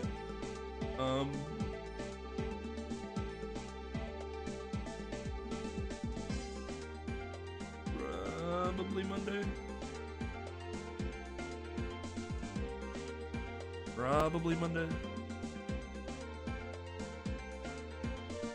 Yeah, probably Monday. So just be on the lookout for that. It's gonna be either Monday or Tuesday. You'll see. I'll post the time or whatever. But yeah, I need to take my ass to sleep because my brain no work anymore tonight. Oh, it's no poor me. I brought this upon myself. I have no regrets. It's just I can't go on anymore. I mean, I wouldn't help. Just fuck that guy.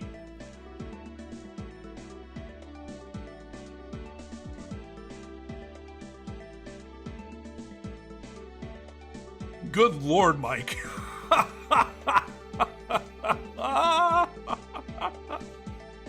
Oh my God. All right, so when we get back here,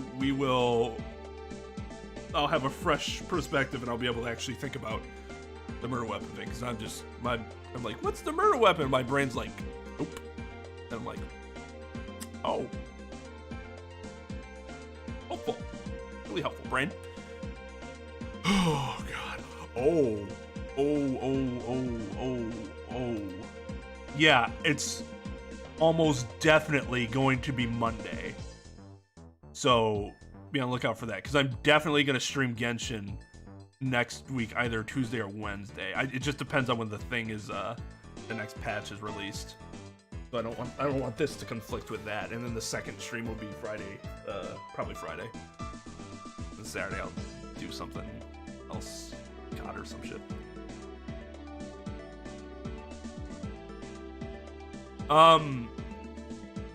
So the RTMP thing.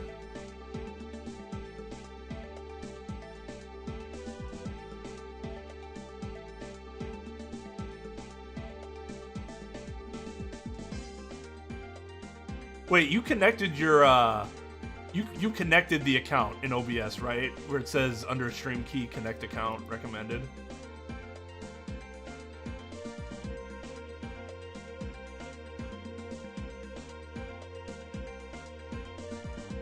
No, I'm not streaming tomorrow. I'm fucking gonna go to sleep after being up for like 5 hours.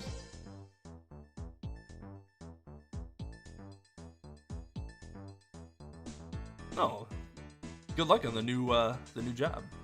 Hope your first day goes well.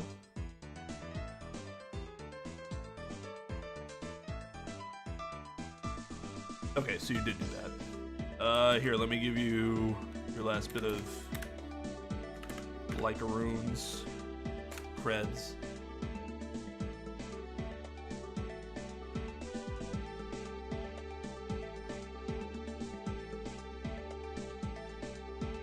So, if you go to RTMP settings, oh, I think the only thing you need to do now, I can't look at this right now while stream is running because it's grayed out. I actually cannot look at this option. But if you go to service, where it says restream and you have restream.io, I think there are two options, and one is RTMP. You just have to make sure that you have the RTMP connected. I don't think there's anything else that I know of that the RTMP would be related to. I don't really have anything else I can add.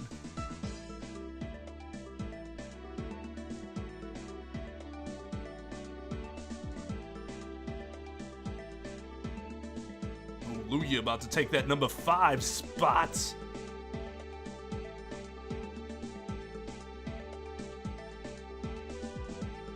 You got out of the angsty middle school time. I think we should all feel good about that.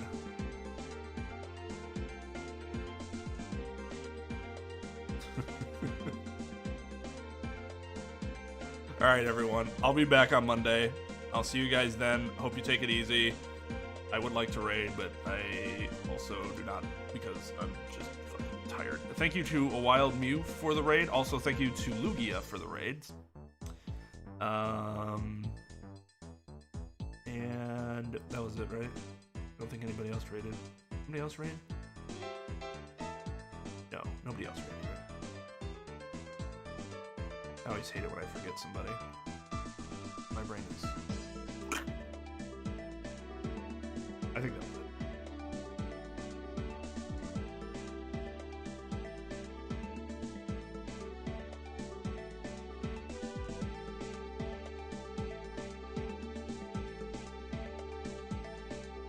No worries, Tom. We'll be back Monday.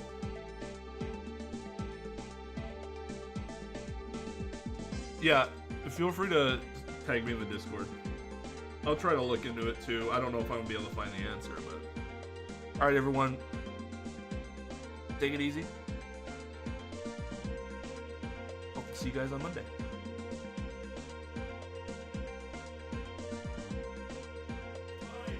Because she's not a child. I love both. You can. Oh, I don't think you can pick both. What's the last option? Wait, Keep going. could you not scroll further? Oh, into you the- you just could have screwed. damn. I could Sure, have. a couple I options.